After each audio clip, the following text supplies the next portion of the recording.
a lot, and right now this means the rotations will be a lot faster for the side of Crucial Gaming as well. And this means at the 4-minute mark, you could expect that RNT might entirely just give up the attempt and try to look for something else across the map. And the ulti has been broken by Liu Lang. Just drag this Lapu in and everyone just guarding around him. It's not going to be a kill inside, but outside there's 3 members waiting for this Lapu coming out. Yep, Crowley takes a fall here with the flash by Deadshot. He's gone as well, right? There's no way it's gonna happen. Jihao gets that finishing blow. It's 3 kills to nothing on the side of KSG. Nothing less we expect from the #1 team in KPL previously. And the way that how it goes so far is pretty much like RNTX is trying to make a lot of things happen, right? They make a lot of things move in groups, but KSG, they just guard there, just wait for it, and just doing those pushbacks. Yes, and the timing has been already super clean from KSG, right? So LFF actually giving vision to the side of KSG. It might not seem like much, but at this point, now they know what to do during the rotations. Crowley, he's going to try and set up something on the side. The flash, the ulti already been broken, so KSG, they are on their way, getting down, try to rotate, and just force out the flash on the side of RNTX. So a lot of trades happening, and after that, it's up to 2,000 gold lead. Right now. And it will start to get more difficult, right? Because a flash at this stage means you don't have it for the 4-minute Tyrant fight. So, any ideas of going for that Tyrant becomes more and more risky. And RNT, if they make the fatal mistake of losing not just the Tyrant, but giving more kills to KSG at the 4-minute mark, I think they might regret it. So they're actually trying to pressure on at the bottom, trying to do something on you, but you can see like you is just being very patient. But at this place, you can see like the ulti broke out and Kenny just being killed instantly. That's gonna be something to deal with on the side of RNTX. Yep, Candy already taken out, so there is no way they can contest this. KSG take the first timer of the game, and there is more to come. Jingchen couldn't even go close because the Moonscape Barrage from the side of Liu Lang actually pushed him back. So at this point, KSG, look, I think this is a well worth effort. They're gonna put themselves right smack in the middle of the jungle on the bottom side and put more pressure on Senpai as well as Crowley. I don't think you want to contest this, but they will still give it a try. Jingchen goes in for the 1v3. Now it becomes a 1v1, but he should be long and gone. The damage is too much, and Liu Lang shows him what's up. Even make it as a solo kill, and here comes Jihao. They are just... You can see like the certification that KSG has, right? They're just totally reading RNT as a book. And this is what it means to play against a KPL team, right? The pressure is immense. T1 now under pressure as well. I don't think they can defend this. In fact, they have to give it. And a couple of free hits coming in on the lifelines of Crowley. This means they don't get to defend. The Azure buff goes to the side of KSG as well. I mean, like, everything just happened so fast. Like, RNTX, they are trying to be aggressive, but the thing is that once they failed, you can see everything just collapsed after that. Yes. Like, one small mistake, the other side of the team will just make it to be a snowball. And it feels like there's no more space for RNTX to try anything, right? Look, they're trying to farm in the top lane 4 different members. Ideally, we're looking for a 3-man goal-sharing effort, but at this point, because you're so far behind, 4,000 gold behind, KSG might be looking for more. Senpai gets caught out by Liu Lang.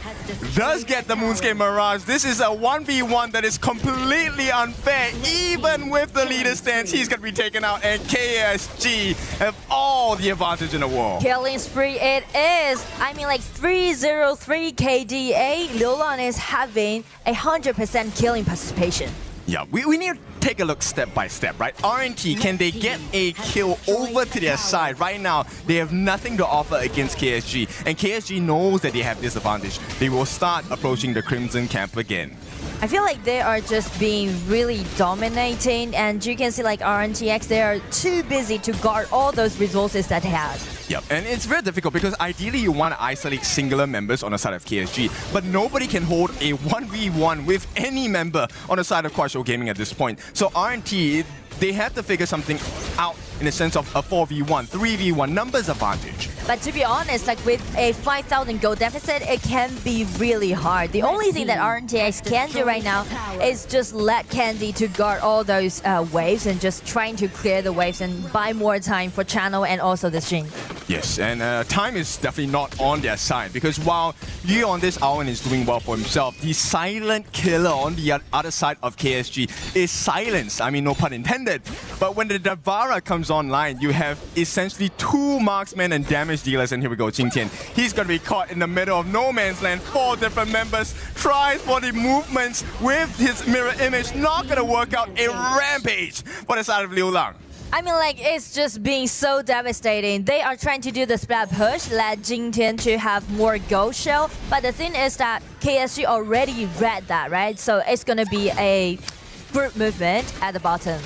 Yes, and you can see Liu Lang already at 403. What's scary is not the ocean, it's the undertow. And the currents by this guy are too strong. Now the 1v1 silence against Deadshot. He's going to give it a try.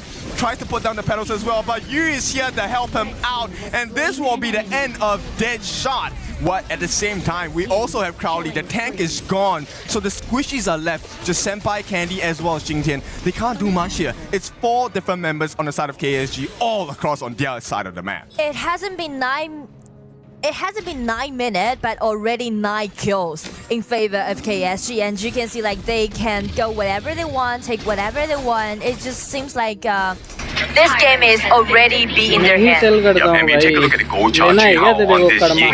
Close to 1,000 gold per minute at this point. 8.5 minutes is looking a little bit dire for the side of RNT. They're gonna have to make a last stand here. That T2 at the top is very important, but the biggest challenge is you have about 1.5 minutes left, more or less, at the 10-minute mark when the shadow variants of the objectives come out. How do you defend that? I mean, like, to be honest, it seems to be impossible for RNT to contest with this dragon at the 10 minutes mark against KSG in this kind of case. The only thing, I mean, they can do is trying to guide their high ground tower as long as possible. Yeah, because it looks pretty difficult. Okay, one more Moonscape Mirage. This one is going to catch Crowley out, which means there is potentially no more tanks for the side of RNT once the damage is done. Liu Lang will let him live, giving the last at the silence as well. They will give it a try, but this is not looking good. The Radiance comes in with the Unbridled Outburst as well. They're going to end this game with an ace at this. Waiting for the minutes to come in. A triple kill for Silence. The T3 in the mid is the entry point, and KSG are looking so good. They just aced RNT, and it hasn't been 10 minutes yet. KSG looking for the victory. Everything went so optimistic to them, and game 1 goes to KSG. A very steady performance. This is what we expected. So what if there is jet lag? So what if there is 2 different patches? We have the upper hand. I feel like it's pretty solid, you know. Not only the draft that we mentioned is very well-rounded, but also the play that they did in-game. I feel like it's just being flawless. Yes, and it's quite difficult. But, Isaac, what do you feel about that game number 1? I believe that RNTX came in with a clear idea of what they wanted to do. They wanted just to start the first 1 minute just making a statement, right? Like just showing that they were not gonna just stand there and just protect their base. They wanted to go and get something. The Jin comes in, tries to invade onto the red buff, does not work out, and then everything just fell apart. Actually, in the 40 seconds of the game. Yes, I do like the design that they did in the early game where I tried to steal away the red buff. Yeah. Because if you want to compete KSG, you can't just go for those operations. It's impossible, right? So you need to make something like out of your expectation, and that's something they're trying to do. It's a very big gamble, right? Mm-hmm. It's like you are actually, either you're gonna win big, or it's gonna end up just exploding in your face, and for them, just ended up just exploding in their face. Yes, it is. Like you said, 40 seconds, right? That's not a lot of time. Yeah. And you are forced to play this way because Kuaishou Gaming, like you said before, Nora, they are a very aggressive team. Very, These are very young aggressive. and up-and-coming talents as well. Jihao down here, 306 with 9,000 gold in his pocket. He was far ahead on anyone else on the side of Revenant X Spark. And this is one of the cleanest gold graphs you will ever see. At the point of the 9-minute mark, they were up by 12,000. This is more than 1,000 GPM. It's pretty just go in kind of like a one-way game because like 14 against 0, and also Kuaishou Gaming just accelerating their pace. They're already being, I guess, like 2,000 gold lead being built, right? And that was 6 minutes, yes. Around 6 minutes. And this is where it gets even more terrifying, right? Because if you take a look at what the sequence of the draft is from the side of KSG, this is not even the full power of the draft yet. The composition, Silence was not 100% online. This was not a 6-slotted Liu Lang, 6-slotted Silence, 6-slotted Yu as well. And they were already struggling to keep up. So the big question here, if you're on the side of RNTX, is now we tried the Assassin jungle, we tried the aggressive maneuvers in invading level 1. Do we, number one, take a different role for the jungler now? Does Jingtian play more of a tank jungle and we try to defend against the aggression of Kuaishou Gaming, or do we try it again? I feel like try again might be better, because if you, trying to make some tankiness brought into your composition, which means you play in a passive way, I don't think play passive is going to be a good solution when you play against KSG. Okay, so they need to be cleaner, right, on the side of RNTX. I mean, to be honest, Jingtian did get like a decent start, but it was just for a moment. Right? He stole the buff. That was good. But the punish, you know this is KSG. This is how fast they are. At the same time, following that, Crowley not being able to follow up, and, one by one, they stepped into the jaws of KSG. This gave them the best possible scenario on the side of Kuaishou Gaming. And I mean, like, if you want to do the invasion, you need to do it thoroughly, right? Because actually, before the 4 minutes mark, we didn't see like KSG is looking for something. This is like far beyond after they got those gaps about their goal difference. I mean, like before 4 minutes mark, KSG is just trying to farm up in a peaceful way. But the thing is that they are just doing those pushing backs when the other team is doing the invasion. Yeah, I mean, there's a difficult position to be in, right? Because right off the bat, Liu Lang, level 1, already as a higher, has insane wave clear. So the immediate reaction towards the attempted steal on the Crimson buff, you would have to expect that Liu Lang will be able to accompany Ji Hao on the Gorge and, get the punish in as well. And I mean, speaking of that, if they still want Liu Lang to be the shot caller, then might well be the hero for Game 2. Well, let's wait and see what's going to happen in that Game 2. Game 1 came in, KSG took it in less than 10 minutes, sending us straight into Game 2. What about if we go for a break, and when we come back, we're going to bring you the action of Game 2 of this match number 1.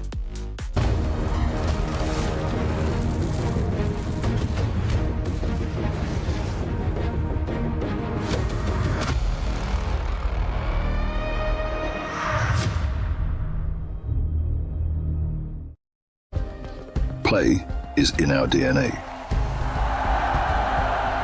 Whenever we let it out, it becomes our superpower.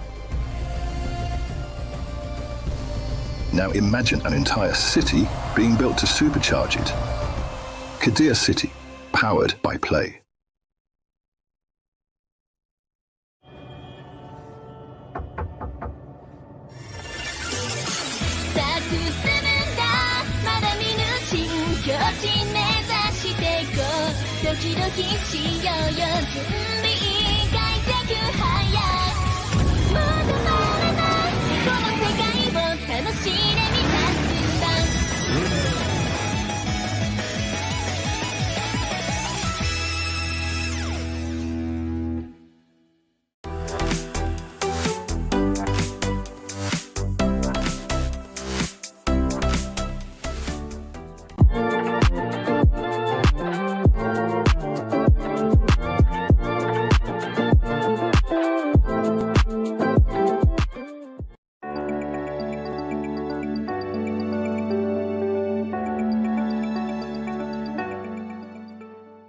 He can come in here and play my game.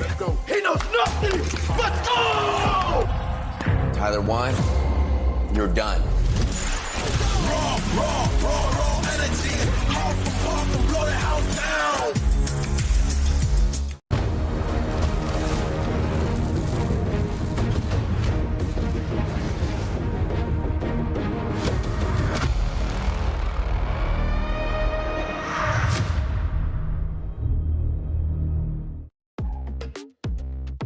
For RNTX, this is going to be their first international tournament. So having a little bit of nerves and not being able to settle in immediately is extremely normal. So it's totally fine. Right now, we start thinking about like what they have in front. They have KSG, the KPL Spring Champions.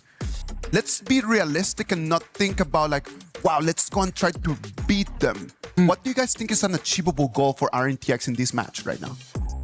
I think let's try and get the pacing under control first, right? Yeah. I think the idea of invading is great. That's what you need to do to match against an aggressive team. Yeah. But I think they need to have a composition. We were talking about this just before we came on. They need to have a draft that if you want to invade level 1, it needs to be able to be done, right? Because a Garuda and a Florentino, if you're behind, there's no way you come back into the game. And speaking of that, I think draft also matters a lot because we mentioned about actually KSG is trying to prioritize the jungler, right? Let Zhuhao to have that in. So Zhang Fei should be banned away on the side of RNTX, right? You couldn't just let a well-played team to use such a well-played combo. So that's the thing. And also speak of the draft, maybe it can be better for them just targeting at one row, I guess. Yeah, you know what? One row to shred down those initiations. Let's first and foremost, let's not pick the Florentino game 1. Right? Yeah. It's a difficult one. I mean, Florentino's a really strong hero, but we already saw one of the ways to beat the Florentino pick, right? When there's a numbers advantage, especially when you're behind on farm and EXP, it's not going to be a simple game at all. So RNTX, like you said, this time, I believe they should be going for first pick again, right? Could be, because if you lose a game, you get to be in a position to pick your sides. The better to pick some heroes with initiation. For example, this time, Zhang Fei is still available for them, but they will stay the same as this my ban and also that pay, because you want just let KSG to be really aggressive in like before 4 minutes. Yeah, definitely. The first 4 minutes are really important, as we have already, or rather, KSG has already showcased to you what a lead within the first 60 seconds can do for you. And we are going with the stock standard bans once again. No pay, no mai, coming from the side of RNT. But this time, the Guan Yu and the Chicha coming in as the bans for KSG. So they're looking for a snowball. They want to go in face first. No flanks allowed. And that kind of gives me a feeling about maybe they will go for like a Yangjin Dolia pick or like some marksman like Channel, I guess, because of this Chicha and also Guan Yu ban. Yep, and we start to see Senpai. I mean, they pick up the Arlie, and Arlie is one of the strong heroes, right? But once again, very mechanical.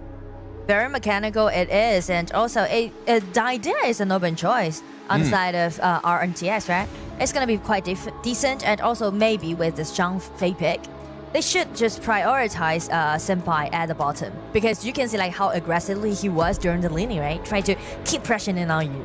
I like that you bring that up because we never really got to see the farm lane, right? It was always action in the mid and the top, but simply because they understood that, hey, we have an advantage in the clash lane, let's push that advantage over there. Yeah. Now, RNT, they're gonna pick up the Dharma along with the Princess Frost. So maybe, you know what, they could even play the Liang as a roam and go for the traditional Frost Liang. Do you like that combo? Well, I mean, I do like the combo, especially I'm looking forward to seeing KSG or AGAL to play that combo. But as for RNTX, I feel like they might be better to go for a composition with more tolerance, because Zhang and Liang, you really need to use your ulti precisely, and it is very hard to execute it in game. Yes, high risk, high reward. And this risk is even higher now because they have Fatih in the hands of KSG. Fatih, if you didn't know, when he activates his ultimate, he cleanses himself of all crowd control, which means he might even say, you know what, Candy, if you want to use your second skill, Frigid Prison, freeze me, and I'll use my ulti, I'll come out, I'll start slashing. And it's not going to be a fun place to be at. Now, on the side of KSG, we talked about the Zhang Fei roam, right? It's not going to be allowed. The KSG don't even want to give them a chance. Yeah, but as for Lapu Lapu, it's available for KSG. So this time, well, RNT expanded away or let Zhang Fei let Lapu Lapu to be an open choice, because KSG, they are already capable of doing a lot of damage, but the thing is that their lack of controllability. Yes, and also tankiness, right? I mean, yes, they have quite a bit of lifesteal when the side of Yu as well as the side of Silence, once they get their equipment up, they do have quite a bit of lifesteal available when they land the auto attacks. Yeah. But right now, they just need a shield in front, someone who's able to soak in all the damage, or maybe even eat all of the CC coming in from the side of RNT. Lapu Lapu it is, and maybe like Yang Jian for Zhuhao this time, I guess. And also for RNTX, because of the Dharma pick and also the Princess Frost, the control is definitely there. the CC is completed, so they might need some hero to do the split push in the middle game. Yeah, I definitely agree. Split push, actually, in this case, on the side of RNT, wave clear isn't their biggest strength, right? And we will go for the traditional pairing here. So the couple that is in play, Ogren as well as the Dire Dia. They are a couple, but there's the second couple here that is going to be the Dire Dia and the Arlie. This is one of the traditional picks you'll see in any professional league in HOK. And I would consider that bottom door as maybe the most, like the strongest door right now. So in this patch at the bottom. So I feel like this time RNTX is trying to highlight their marksman senpai, trying to, you know, be more aggressive during the laning and try to take the tier 1 tower at bottom first, then KSG. But Chihao, he gets a Agudo. And it's one of the natural counters against an Ogren. I'm not sure this game is going to go any easier for the side of RNTX. Like, we've seen the power of KSG, Kuai Shou Gaming. Now, if you don't understand Chinese, Kuai means fast. And they were playing extremely fast. And Shou means hand, means like fast-handed. Yes. Yes. So I think we can expect a very fast rotation. One of the fastest jungle camp clearers is the Agudo. And this is going to, hopefully, I think the Ogren pick for the side of Jingtian, he needs to invade. Ball camp, definitely a prior here. If he can get away with robbery in this level 1 invade, that would be great. Because if you don't do that, we're going to see a repeat of game number 1. But I mean, like, if you want to do some invasion happening before Fulminous Mark, I mean, like, around level 1, the only thing that Ogren can do is steal away the small monster, the piggies, around the camp on the side of KSG. That's the only thing that you need to do, or you can do. But after that, the mid lane clarity might be the main focus in game 2. Because not only Ogren, but also this Agudo can be a great help to their mid lanes in this clarity. Yes, they can actually hit multiple targets and also very fast wave clear from the side of Chihao on the Agudo, right? That's true. For Jingtian on the second skill, the Death's Precipice, the one where he does a swipe, the targets that are hit by that will be available for him to get multi-hits. And Jingtian, he tries again! Oh no! Okay, we'll see how this works out, Just right? take it personal, like... Yeah, like, okay, game you know 1 what? invasion, game 2 invasion. I like it, actually.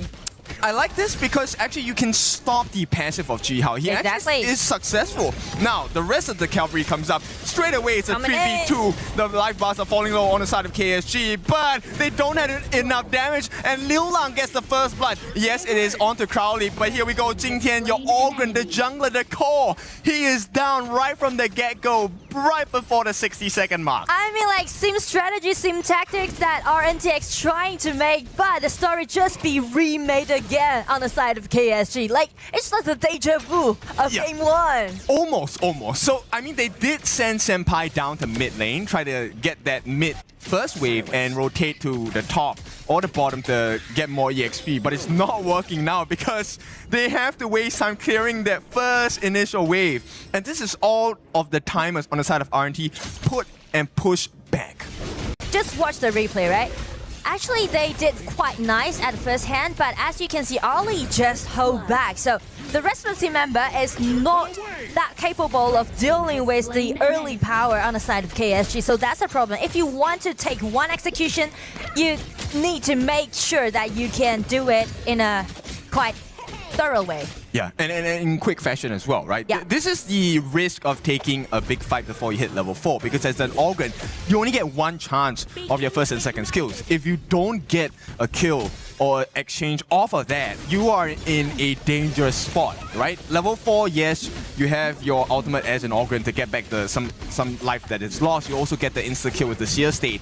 But once again, okay, I like this. Jingtian says, let's give it a go again. They will go. This time it's a 3v2 with the roll and a tumble from Chihao. He makes it out safely. But once again, this is time wasted. I don't know if this is the correct answer. 4 members on the side of KSG have answered the call of Chihao in the jungle. Yes, the waste of time, that's exactly the point, because when you're trying to do the invasion but you didn't take anything from your enemy, that will just lower your own farming pace against your opponents. Just check the gold difference, right? 2,000 gold already in favor of KSG, and that's the thing. And in the middle of that exchange, you also got a solo 1v1 kill against Candy. Now, Candy losing to the side of you, I think that's to be expected. But the problem here is you're giving farm to the channel, which is not supposed to happen. He is going to be so big at the 4-minute mark, probably even at the 10-minute enhanced variants. The thing is, KSG is trying to highlight the top side of the map. They are just letting you to have his own good time. But out of expectation, he did that solo kill for himself. So definitely everything just went so optimistic to KSG in this game. Yep, and pre-4 minutes, yes, you do have a little bit of a backdoor defense, the yellow bar on the towers. That's the extra health of recovery. But once it hits 4 minutes, that is going to be gone. So right off the bat, even before we touch the Tyrant, KSG has an advantage in damage on turrets already. And speak of the gold difference, speak of the gold lead, just check silence. This man just keeps silence, but with 600 gold lead. Yes, that's quite a lot, which means he probably will get a big advantage coming in. But here we go, the launch coming in. Once again, 2-man knockup. The jungler is gone. Jingtian, today is not your day. And KSG right at the 4-minute mark, they kickstart the Tyrant. There is no steal unless Deadshot can do something spectacular. Not gonna happen as well. And as we already said, T1 at the bottom, looking so shaky. Just secure the Tyrant at the bottom. You know, like one thing that I do want to highlight is that Lorian is quite like a new hero to Liu Lang, but just check like how smooth he is using all those combos. It's like pure mechanics, but like pure talent with great effort. I mean, this is one of the reasons why they are champions, right? They learn so fast, even if it's a hero that's new to them. The mechanics are already there, the foundations are already there. And the foundations of their victory start with RNT's T1 on the Clash lane taking a fall. So KSG has a little bit more space to operate around the gorge at this point. Top side is going to be very dark. Lapu finding a nice spot, trying to get in at the back. Red team. Yeah, this is so good, right? Like, okay, he's just standing there, but that is a lot of value for the side of KSG. Yes, the value is that gain the vision control and open a door for them to maybe make the tower dive possible, and at the same time just let the people to do the split push at the bottom. So you can just, you know, throw one rock and you can hit 2 birds. Yep, they will get the double knockup once again. Deadshot, no return fire. Jingtian's gonna be taken down as well. KSG are looking so strong, they're too far ahead. Crowley falls solo. It just took 3 hits from the side of KSG to get it down. All the T1s are gone. T2s are next on the menu. They still have a minion wave in the middle lane. This means Chi-Hao can go to work, and Agudo takes and eats towers for breakfast. KSG is just snowballing the game, and look at the pushing efficiency with this Agudo, with this channel. Actually, this composition allowing them even close out the game before 10 minutes. Yep, I don't think we'll even hit the 10 minutes if this situation continues on. And you know for a fact, KSG, they know what an advantage is like, and they know how far to push it as well. We'll see how this is like for the side. Jingtian, he's gonna give it a try again. Radiant's gonna be dropped down. Oh, 3-man knockup. This is all over for the side of RNT. A beautiful piece of work from the side of Kuaishou Gaming. Deadshot's gonna try, but all that's left is Candy. And this truly is taking Candy from a child. He's gonna be taken out of the picture for the time being. T3 open up, and the wave is approaching KSG. They are done with this series. They want to do more research on the other teams. And with the crystal being taken down, Candy, the last one, the end is with an ace. A clean 2-0 win goes over to KSG. Just check the composure that it has, right? Just check the coordination that it has. That's what we're talking about. Everyone is amazed about the power that KPL team has, but when you're really like actually looking at it, you'll be overwhelmed by their mechanics and also certification. Yeah, so this is like the legends, right? You hear stories, okay, this team's really, really strong, but now you actually get to see it. This is what you need to do. When you have an advantage, you need to find the different angles of where to put pressure and put pain on your opponents. Now, for RNTX, I don't think they should be too discouraged.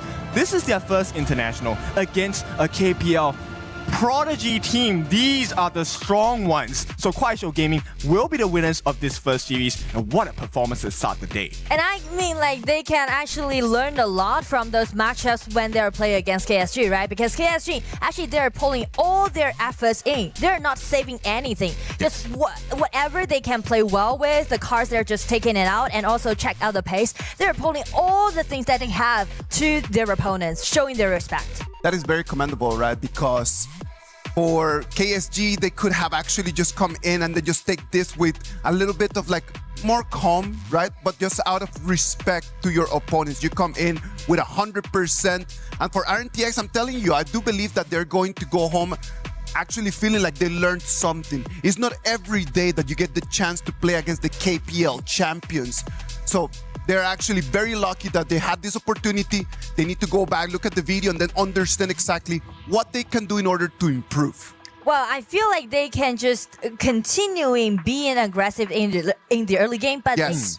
maybe we'll polish it a little bit more. For example, if you want to steal with a red buff, you need to make sure that everyone's there for you, coming up with all those damage you got. You need to have a way in the same as you need to have a way out, right? Like, so if you understand how to come in, yeah, that's totally fine, but you need to have a plan on how you can actually go back home with the gold. Yes, safety is very important, right? The exit plan, exit strategy is definitely one thing that I think RNT is going to take away from this series. And I love that you pointed this out. Respect is shown from the side of Kuaishou Gaming. Now, RNT gets the best chance to learn because the gaps were pretty clear. They did make the right move of trying to be aggressive, but it's still not clean enough, like you guys said. Yeah. Right? And punishment will have to be dished out. This is a literal classroom. You have to take notes and you have to take the reviews. And if you take a look at the damage coming in, Liu Lang this game, once again with the Lauren, I love that he highlights this hero from AOV. I do like how Liu Lang played in this game, you know, because the first game, Haya showing his game knowledge about this game, and for game 2 with his first blood, you know, like Lauren is pretty like a new hero to KPL teams and also to Liu Lang, but just check his smooth mechanics. It's really flawless, you know. A lot of efforts that we can see back his mechanics, and also like you can see the talent from this player.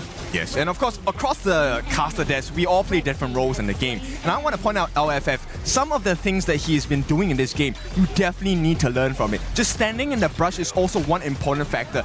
Giving them the information that, hey, actually, RNTX are around this area, and with a Lapu Lapu pick in a tight corner, there's no way you run away from the Raging Sea, right? Yes, you can see it, but can you run? I don't think so. I think that Kin made a very interesting and very smart comment saying that KWC is a classroom. It is out there for everyone who wants to learn to become better at what they do. So every single person that comes in all the way here to Paris, France, as long as you're willing to take in information and try to become better, we'll see you next year in KWC 2027, man. It is just a road. And it might not be right now for RNTX for them to show that they are the best of the best. But if they take the notes in, I know that one day they're gonna be able to really bring it in to KSG one more time. Well, let's go on stage and let's talk to Mara to see exactly what the players have to say about this match. Here we are with Liu Lang. Congratulations on this first matchup. You came in here as a champion of KPL spring season and you showed exactly why. You finished the game very fast. It was very clean that your opponent didn't have a chance against you, basically. Do you expect all matches here in KWC to be this one-sided? 流浪，你们作为 KPL 春季赛的冠军进入到这个比赛，感觉确实也证明了你们这个实力。每一场都是像刚刚那场，就是完全是2比0输通了对手。那你认为就是这种实力差距，你们是否后面的几场可能都会是如此碾压性的去获得胜利吗？如果自己打的没啥问题的话，应该都是这样的，输退了。 As long as we can perform at this level, I think there's no issues with crushing everyone 2-0 just like this. What you showed today would definitely scare everybody in your group. Now, the meta in the global is different from KPL, especially with the new AOV heroes. Earlier, we saw your team use the Lorian. What was the preparation like, especially because you're in the middle of your summer season right now in KPL? Was it a bit challenging for you? 在国际舞台上面，他们的主流打法可能跟国内的 KPL 也都非常的不一样啊，因为这里也有那些像什么LV 的英雄，比方说你们刚才拿出那首那个 Lorian， 那你们从 KPL 的夏季赛来到这个国际舞台上面，做出了哪些方面的调整呢？可能大家都是职业选手吧，都多花点时间练一下这边的英雄吧，可能国内的没有，就大家多花点时间练习一下。Well, we are professional players after all, so it came down to just practice. Like when there's a new hero, we gotta practice it. We gotta devote time learning the ins and outs of the hero and be able to deliver a performance with it at the highest level on the stage. And we're really excited to see what else you have to show. What about a message to the world, everyone that's watching right now? 那有没有什么话想跟现在所有在看的观众和粉丝呢？希望大家都能看得精彩吧，啊，看得尽兴。I hope everyone can enjoy the show and watch us win. Once again, congratulations. We're going to break that down a little bit more and head back to the casters. Lead the gorge. Thank you very much, Liu Lang, for coming in here, spreading the good word of top-level honor of kings. I love that he came here. He has the confidence that they're going to make it all the way through as long as they perform as they should.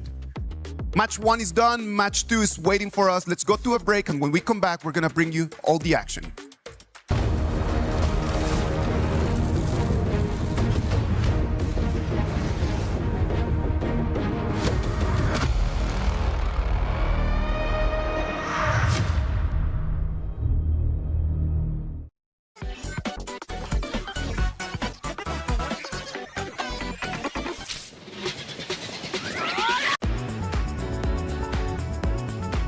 Don't wait to shop Skechers.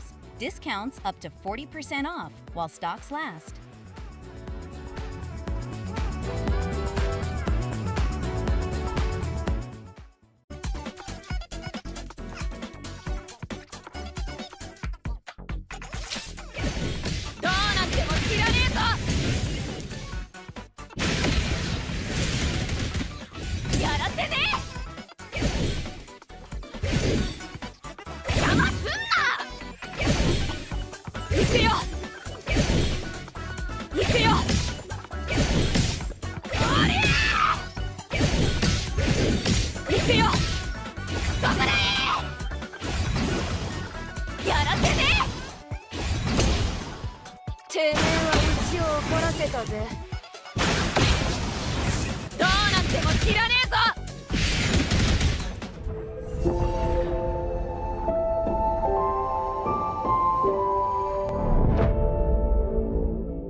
Play is in our DNA.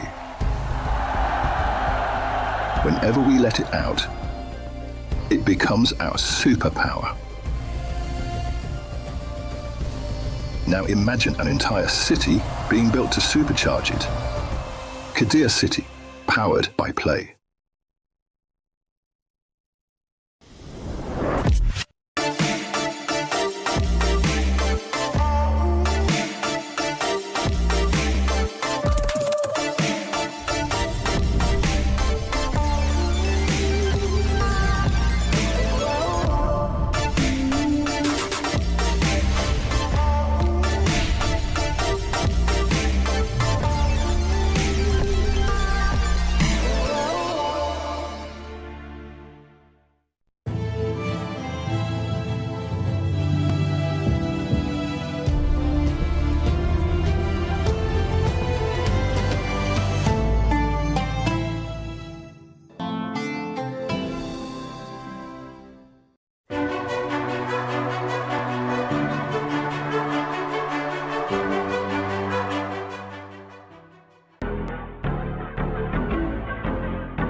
Welcome back. This is the KWC 2026 Group Stage Day 2. We just saw the performance from KSG taking a 2-0 victory and moving forward to today afternoon's performances. But then we need to see exactly who they're going to be playing against, and that is going to be our next match. To break it down to you, we have brought Kin and Blam for this match. Hello. One more time. I'm showing some homage to VP, you know, there we saw Clue with his lovely little... I'm assuming it's a Hue 1 impression, right? It's looking good, right? Because at this point, this is going to be a very important match. Now we shift from one side of KWC to the other side, and this time we're looking at the HOK AOV matchup. Virtus Pro going up against Buriram United Esports. This one is going to be interesting because we have quite a bit of history with VP. Oh, absolutely. KML champions against playing survivors. This is going to be Virtus Pro against Buriram United Esports. The KML Spring 2026 first place against the RPL Summer 2026 first. Blam, who's coming on top out of this one? Is that even a question? I mean, I'm a representative from the KML, man. Like, Virtus Pro has my vote all the way. I mean, Buriram United showed a very promising play in stage, but Virtus Pro is that next notch in HOK. All right, so Virtus Pro makes it over here after winning their title. When looking at the way that they made it right over here, their destiny with Nongshim Red Force had been just intertwined in such an interesting way that they had to beat them multiple times in order to make it right over here. Blam, what happened in there? With that one, I mean, obviously, Nongshim Red Force got up against KML's champion now, Virtus Pro. Obviously, it was a bit of a tight series. Yeah. Obviously, after the reform of Nongshim Red Force, they still wasn't enough to take down this VP, this new kind of like all-star roster within Europe. It went all the way until 4-3 in that grand final of the KML, the Spring 2026, man. So we can see a lot of the people that you can see on the screens. These are not new faces for anyone. These are players that have been with us through these years. They have been carrying the flag of different teams. They are experienced. Blam, what are the best moments that you remember from Highland, from 90, from Clue in the road to KWC 2026? I mean, for KWC 2026, obviously, we saw that Highland has kind of been shifting since 2024's EWC, right? Obviously, this is a guy that kind of left the composition very early, very emotional, but now, last year, he got top 4, and that's what they're going to be going towards now. Top 4 is always in the past because we know that they did really well in the past, but what they have today is going to be a completely new challenge. Buriram United Esports, since play-ins in day 1 up until right now, they have been doing really well. We've already had a lot of performances by them. Ken, we already know exactly what they can bring to the table, as we're always saying. Is that going to work in their favor because they already know the stage? Or that's going to be a disadvantage since for Virtus Pro, they already know what they can do? It's going to work in my favor because I love this mid lane match. I like that you highlight the Highlang from the side of Virtus Pro, right? Because coming in, we get to see this comparison between him and Nunu. Nunu is this all-star player coming in from the side of Buriram United Esports, and Highlang is also a decorated player from the side of HOK. I think that that's going to be one of the best matchups in this game, right? Like just the mid lane fight. Nunu, we've been talking about Nunu so much in these days just because he has been setting the real standard for DeLorean, right? He is the gold star, right? If you think of Lorion, you think of Nunu right at this stage of KWC. And this is going to be a very interesting matchup because the wave clear ability from both sides is equivalent at this point before we start the performance, right? Highlang is also known as one of those very flashy mid lane players. We might see, I mean, we probably wouldn't see it today, but Shangguan and Mai, these are two of his favorite heroes in the mid lane as well. We haven't seen Nunu move away from too much from the Lorion pick because he has found so much success that, to be honest, I don't think Buriram United has been tested yet. But well, if he's already been given this option so many times and we already know that this is going to be one of his main picks, Blam, would you use one of the bans just to say like, okay, we're not allowing Nunu for that Lorian pick? No, you know what? If I'm Virtus Pro, I'm going to be like, you know what? I want to take that challenge in game number 1 because it's something you don't allow in maybe like game 2 or game 3, right? Because that could be the potential turnaround and loss of the series for VP. So for me, I feel like you test it in game number 1. If you beat it, that's even better for Virtus Pro. I like the idea of that, right? Because this is something that you can expect.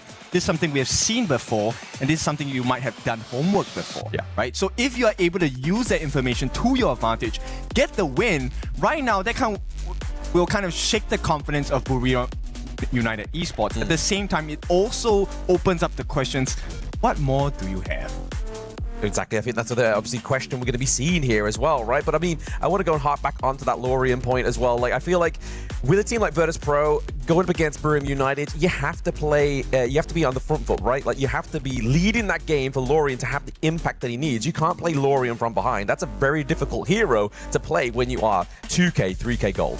Okay, so I'm going to put you in the camp of Virtus Pro. I'm going to be on the side of Buriram United. And it's looking good, right? So the rotations are going to be very important. But we have to talk about the synergy of the teams as well. And the two players I want to add on in this scuffle are the roamers. Tao's going up against Clue. Yes. Clue's one of my favorite players. I mean, he is a lot of fun.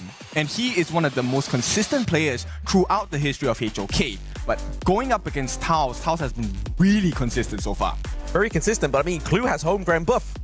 Okay, true. You know, true. Like, he is from France. He is here to be like, you know what, I can't lose at home. Like, any football team that loses at home, it's even a sorer loss here. So I feel like for Clue, he has something not only to prove to, obviously, his teammates, 90 in Highland that got to top 4, but he also needs to prove it at home that he is the top dog in that roam. Well, I like this struggle because both roamers, they play really well in the setup roam, right? The Changpeis, the Lapu Lapus, even the Lianpos. These are the heroes that we're very well versed with. On the other hand, if we are talking about the utility roams where the Diadias, the Sakias coming in, it might be a slightly different story because we have not explored that concept with either of these teams right yet. Correct. And then, you know, that growth will then go into the gold lane. For you, T-Gold, for me, Licky, what do you think? I mean, T-Gold, I feel like he's still one of like the newer players onto the Gorge here for the side of Virtus Pro, right? Obviously, it's somebody that was a little bit newer to the roster. Yep. Had a bit of a promising start, promising performance within KML. I feel like maybe from KML, because we haven't seen them play since then, there's got to be a clear shift in how his performance is now. All right, I'm going to be putting quite a bit of scrutiny here. I feel T-Gold has not hit his peak performance yet. Okay. Right? But I feel like Licky is already in the groove of things. So to me, in that farm lane matchup, besides the BP, it's also about how confident you are. Are you really smooth with your movements? Because based on what I've seen of Licky's performance so far in KWC, I think he has just one step ahead of T-Gold. Yeah, but you got to look at the performance of Virtus Pro, right? Like, yeah, okay. You know Highlang doesn't have to rotate top side of the map. He's got 90 locking down that clash lane as usual. Highlang is going to be going down, helping T-Gold into the farm lane, putting a little bit of a stunt of growth on Licky here. So I am not worried about my boys on Virtus Pro. Okay, I like the confidence, and I hold the same confidence for the side of Buriram United Esports as well. I'm curious to see how this first exchange is going to be like, because normally in a best of 3, the first game sets the tone, right? Yes. If you get a win, there's a lot less pressure coming into the second game of the series. You could just potentially go for the killing blow there. Yeah, I mean, you always obviously want to, right? Obviously, game 1, what we saw yesterday, obviously, Chuck BR be able to get a victory from the MKL team, right? That shows that game 1 is a big motivator in that series. So if that is the case, it's brilliant. But you can't underestimate your opponent like the Chuck BR team did yesterday, Influence Rage. Okay, so we covered quite a few members on the side of both teams. Let's talk a little bit about the junglers, because that's another matchup that's going to be very important, right? In the previous series we were watching, we saw that a good jungler really defines a game, right? And the mistakes of a jungler could also define how the rest of the game goes from the get-go. Yeah. So before we jump into that, I mean, we'll take a look at the BP. Jiabao is new. He is on your side, Virtus Pro. He's taking over Rock. Yes. And I don't know how I feel about it, because this guy, he is also decorated. This guy started from what do we call it? Started from the bottom. Yeah, this guy started from the bottom, right? He's went the Drake, you know? Yeah, National Championships, KGL, went to KPL. He's on loan from TTG. Exactly, yeah. So he has the accolades, but the thing is, you have like the clear accomplishments. But the problem is, does he have that bond? Because obviously we used to see from like Rock and Clue, they were very sort of like solid as a unit anyway. So it's going to be seen if that identity has been formed here for Virtus Pro. Because I think for me, if I was kind of like on the opposite side of this argument, it'd be like, what is the identity for Virtus Pro? Because it's not going to be the same as the one from KML. For sure. The synergy is definitely something that we need to talk about for both of these teams. And you know what? I was so surprised at the Buriram interview the other day, because they said they formed this team in, what, 5 days? They have like 5 days of experience together, but it doesn't feel like they're playing as though they've practiced for 5 days only. This guy seems pretty in sync with each other. So I'm curious to see if VP has this same formula in their bag. And as well, like obviously back to that interview point that he was making when there was on about obviously Yusung being put into the clash lane as well. It's just like, oh, if he wants to play, he wants to play. But they can't have that mistake. They can't underestimate 90 in the clash lane, right? That's where I feel like if Buriram United kind of go for that blasé kind of attitude, it could mean the downfall of this series for them, right? I mean, if you're new to VP, you're new to 90, he puts you to sleep, and not in the way that you would like. If you're on if you're on the opponent's side, on the side of Buriram here, if 90 gets his way, you're not going to have a fun time in the 1v1 in the clash lane. And he is famous in the KML for those massive flanks that have net Virtus Pro a number of big wins as well. Yeah, massive flanks, 1v1s. I mean, we go back to when obviously they were a part of Twisted Minds, right? Obviously, when we saw that massive Byron outplay from this guy, it was just like, he is him with the capital H. So once again, I feel like Buriram United, that kind of clash lane matchup, they have had to done some serious homework against 90 to try and kind of like dismantle this player. I mean, that's one, right? The second one I think that's really curious is how many of the AOV heroes do we get? Do we get the Florentino again? And curious point, I think yes, Lorian is a great pick. Nunu is definitely very well versed with that hero as well. But I'm thinking that Virtus Pro might not take the risk and actually ban out the Lorian. They might do. They might do. I mean, we'll have to see what obviously goes on in Game 1. I feel like if they don't ban it in Game 1 and allow it to come through, I feel like that is going to be kind of what they need to do. Obviously, it's global ban pick, right? Those at home, if they pick this hero once, if you're new to the stream, they cannot pick it again. So it's not like Buriram United can just go 3 series with this Lorian. They have to choose which game is going to be the key moment, or which draft against Virtus Pro is going to be the key moment that they lock in the Lorian pick. Because if they do the wrong one, that's one of Nunu's trump cards gone. But it's not to say that he doesn't have other great picks. We saw great performance on the Xiao Xiao as well. Yes, and so, you know, the first few bands will define the kind of the direction we're going with. So far, the stock standard bands, we have seen the Haya band, we have seen the Pei band, we've seen the Mai band, maybe even the Guan Yu at some times. True. So right now, the consideration is some of the teams, they actually prio their jungler first. The rest of the usual ones, they take up the farm lane first. So Aoyan is actually has been one of the prior picks for a lot of the teams coming in. I mean, he's not even having the recent changes that's happened, obviously, in game recently as well, right? Like, but I feel like that's the good thing about obviously Aoyan. He's able to just be an independent farm lane, right? He has infinite vastness. It means he's able to just kind of like, okay, if they do die for me, it's not the end of the world. But some of these teams know how to play against that hero in when they can exhaust that ultimate at the right time, right? Like if they're able to pop that off before the 4-minute mark, it makes kind of any kind of neutral objective team fight harder for you. I love that you said that, right? Because for the Aoyan, it really comes down to the 4th minute. And more or less, level 4 too. If you don't have the infinite vastness, that is the best time to catch you. And that will definitely put you in advantage, not just in lane, but for the team fight as well. So we'll see the stock standard bans coming in, at least from the side of Buriram, right? So no Mai and no Haya, but the Pei is open. It looks like Buriram wants to get that first. Oh, there we go. The Dolly again banned out here for VP. They're really, like you said, locking down those support picks. But if we look at the meta over the past few days, were these really going to be prio picks for Buriram United? I mean, I think maybe they're scared of the Yangjian Dolia combination, right? Okay. But the Lorian comes in. Here we go. So this is going to be the Nunu special. How special is the Lorian performance today? I'm curious because VP has been watching since day number 1, even in the play-ins. What kind of homework did you do? I don't know, but I mean, that's a meaty farm lane duo down there to the bot side of the map. We have Aoyan, as we just recently speaking about there. T-Gold does get one of, obviously, like we're saying, one of the most prestigious farm lanes there as well. So, like Clue, we know is able to be free to roam the map, help mid lane, help jungle advance, or accelerate their farm. And he knows that it's going to be T-Gold after level 4. He's going to be fine. And if there's any hero that is synonymous with Clue, it's the Zhang Fei, right? Fei, yeah. He is one of the best, most consistent Zhang Fei players out there. But here comes the pain. You know what? We're not going to split the series to give you, one by one. We're going to have both of the AOV heroes coming in. And we're going to have the Florentino come in. This is going to be in the hands of Yusung. Now, Yusung is also the secondary class player for the side of Buriram.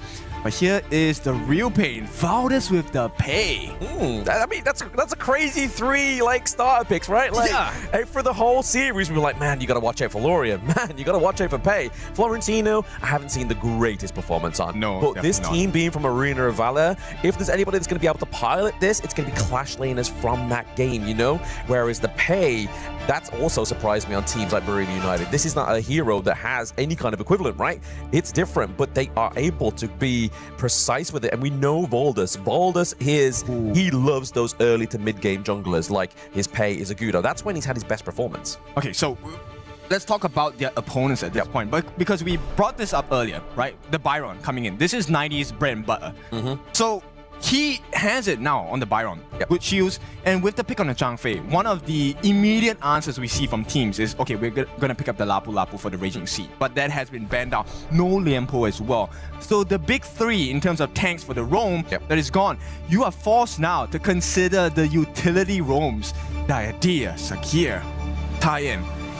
Oh no, Diadea is banned as well. Exactly, no. So what are you left with, man? Left with, like you said, Sakir's banned. He can't be picked, you know? Like, so when we look down to the bot side of the map, is it going to be kind of forcing them to go for something like a U1, right? Go something with a little bit more sustain there, able to obviously use them, using to use that AoE to obviously check rushes, do everything like that before you walk into it, but also kind of like try and stop these big engages. So obviously if Zhang Fei pops the Unbridled Outburst and you have your Unending Sorrow, you can kind of mitigate that CC at that moment in time. Okay, so they have picked up the pages from the textbook of Buriram here, right? So taking the Xiao Xiao in the mid lane for Hailang. Hailang hasn't really shown too many times of the Xiao Xiao, but you can be sure it's a guarantee that he will play well on this hero. How well, though, against Nunu on this Lorian? He is the gold star, gold standard of this mid lane hero. I'm just curious to see. They're leaving the jungler for the last counter pick against the side of Buriram. Yeah, it's going to be really interesting what these last 2 picks are going to be here, right? Obviously, we're looking for the jungle and we're looking for marksman. Obviously, we know that Ali has not been taken off of the Gorge here for them, but they're going to go and lock in the Chano here as well. Okay. And certain kind of flavor matchups. It is going to be the Hue-1, like I said earlier, just to give them a bit of sustainability. Because if you look at their draft, in terms of frontline, it's only going to be Hue-1 that's really going to be like a pseudo. It's not the greatest kind of substitute for a tank roam. So we'll have to see how they do. Obviously, Chano is going to be a bit of a late game assurance here for the side of Burim United, but the Xiao Xiao, I feel like, complements Aoyin, right? Obviously, Aoyin, mid-range hero. We know that we can get the poke potential here with Xiao Xiao. It's also a good counter, not lane counter, but for the Aoyin. So I think that's a good pick here for Virtus Pro to be taken. I mean, it's a risky draft if you're looking at it from a Honor of Kings perspective, because they're so squishy on the side of Buriram. But they know how to play these heroes to the absolute limit. At the same time, I like this understanding of the game from the side of VP.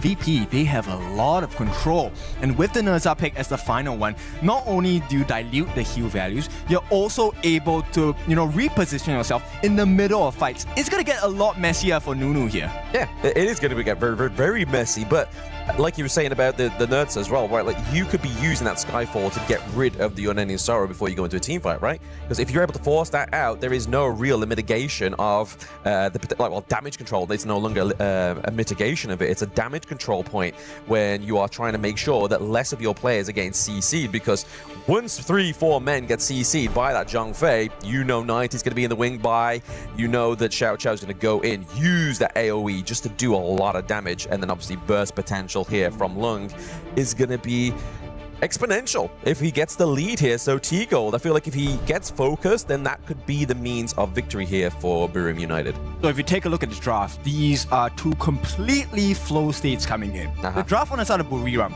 is more like water. They want to flow. There's a lot of mobility involved, a lot of mechanical skills. On the other hand, if you take a look at VP, it is looking like a container. They want to contain the roster of Buriram. So once again, help us out. Give us the votes in the Overlord pit. We have a voting system. Vote for your favorite team. It is now dominated, I believe, by Virtus Pro. Yes, at least 4/5, right? If we're looking at mathematical equations there for you. But definitely a big vote here for the KML teams. Obviously showing some respect here. Showing the AOV gameplay. Can't wait to see Burim United playing Brew Blood, but into the mid lane. Double knock up here from Hailang.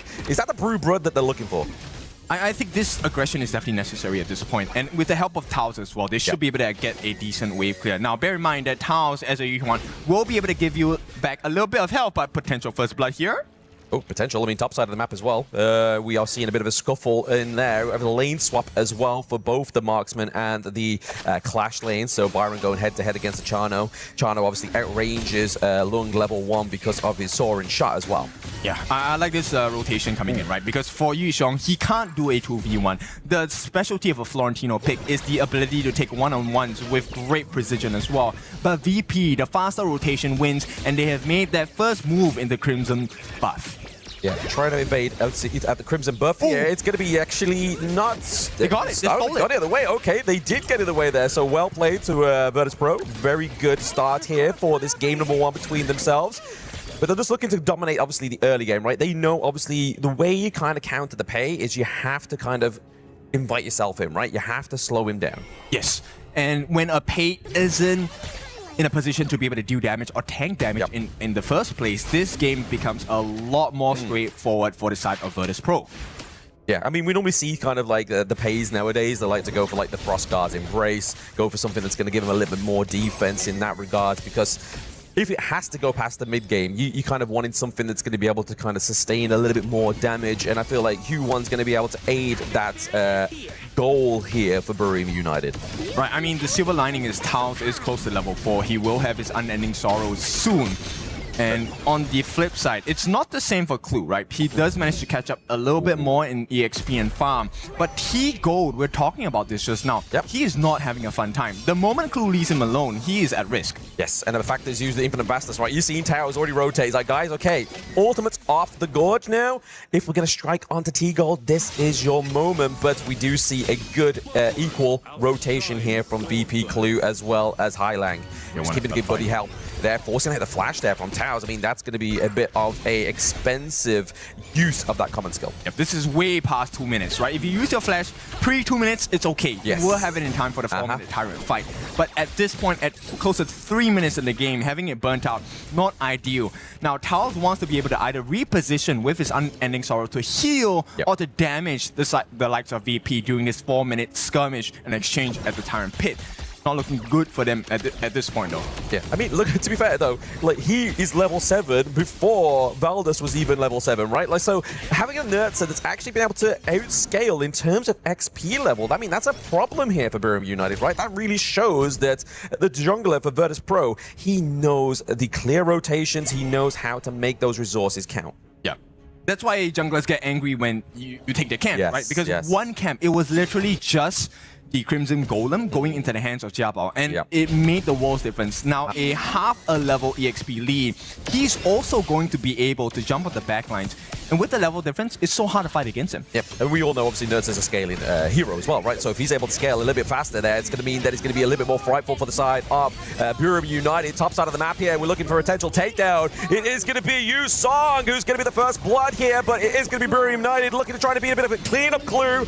There it is. We see jungle fall for Clash Lane, but Virtus Pro are not done yet. Unbridled outburst onto the back line. Takedown onto Nunu. 3-for-1 trade. Virtus Pro very clean. That's why we say it's a team game. Valdus here in the middle of a 2v1. They don't really have the resources to go and wrestle for the Tyrant, and they know it on the side of VP, so they will make life difficult for Valdus. He does secure his Azure Golem at this point, but the damage has been done. This is a T1 at the top. 1,000 gold going to the side of VP. And Clue, I mean, that last Unbridled outburst to finish up, make sure they get the finishing blow as well. In this particular exchange, I mean, it was the right decision for Valdus to not go in. But it was unfortunate. They had to spend a little bit more time to get Jiabao. They did get him in the end, but this is the value of the Nurtser. He buys time for you. Yeah, exactly. That's what, when we see that it's come through, buying time is the whole point of the game. But this vengeful Unbridled outburst, that was personal, right? It's like, you know what? I'm not going to get everybody, but I'm going to get one person in particular, and it's Nunu that I'm going to get the takedown onto as well. But you were saying it really good there, Kin. Obviously, it's starting to fall apart. The early game, T1 top side of the map has gone. The Tyrant now being procured by the side of Virtus Pro. And, I mean, I don't want Burim fans to kind of look top side of the scoreboard here as well. Obviously, the gold is definitely into the favor of Virtus Pro. The biggest challenge now is we haven't seen the 90 exchange yet, right? This Byron has yet to pull up any value for the team fights simply because he's not needed at this point. Now, he will start to jump on Valor. He is low. Yep, very low there. I mean, not too low because he'll pounce out that one there using his tiger form. And then we see Yusung just kind of patching up the wound, saying, guys, I'm going to push him away and get safe. But at the same time, they're not even safe in their own jungle because that T1 takedown, top side of the map, means that it's easy access here for Virtus Pro. Has been replicated in bot side of the map there as well. The Lori holds onto the backline, is not going to get pulled up there. The flash from Lecky is a problem. They know that Chano is a sitting duck at this point. Yo, Hailang, he's so good. That was a big save. He was open for the taking, but simply because of the knockup from Hailang, there was no other option. Now, they will try to go on 90, but he has a lot of shields to work with, and the team is backing him up. I don't think they want to do this. Uriram, this is a distraction play. They want to try and get the T1 at the bottom, but here comes a potential trade in mid. Looking for a potential trade here in mid. Obviously, shield potential, like you were saying there, are about 90. Not only does he have Byron's utility, the kit of that shield, he has the Stampede, the Leaping Savior from Clue as well. Just means it's going to be even harder, especially when you are playing from behind, like Buried United right now. That Byron. Yeah, and it gives you a lot more access. Like, let's focus on Clue for a little bit, right? Instead of going for Redemption, this guy actually goes for Radiance. And that deals damage and slows you down. So everything is set up so that VP can play even better as a team. This is a team effort here. Well, it's because they know they're going to get to an ALV team, right? They love to scrap in these team fights, so don't blame them. The knock-up there onto Valdez is obviously very lethal here, but it's going to be Lecky that's going to be aimed into the backline there. The Unbridled Airburst does catch onto Lecky as well. Takedown of the farm lane is going to be the aim of the game here for the side of Virtus Pro. We did see a nice three-man elevation there from the side of Burium United, but it's not going to be enough to actually claim anything here for them. They stopped the assault onto their base. I think that's the best that they can hope for right now. It's just a better composition at this point, right? You can start to see the value of VP's comp. Why is it so hard to fight? Because they have so many shields. Just 90 alone has a one-man army shield, and this is aided on by Clue with his Leaping Savior as well. And with the gold lead, EXP differential, VP now is not the biggest. It's what, 1,500 gold. But every team fight is structured and goes in their direction because they get the knockups and they finish the job. Exactly, the knockup, as you just said there, on point. It's going to force out that ulti there from Taos.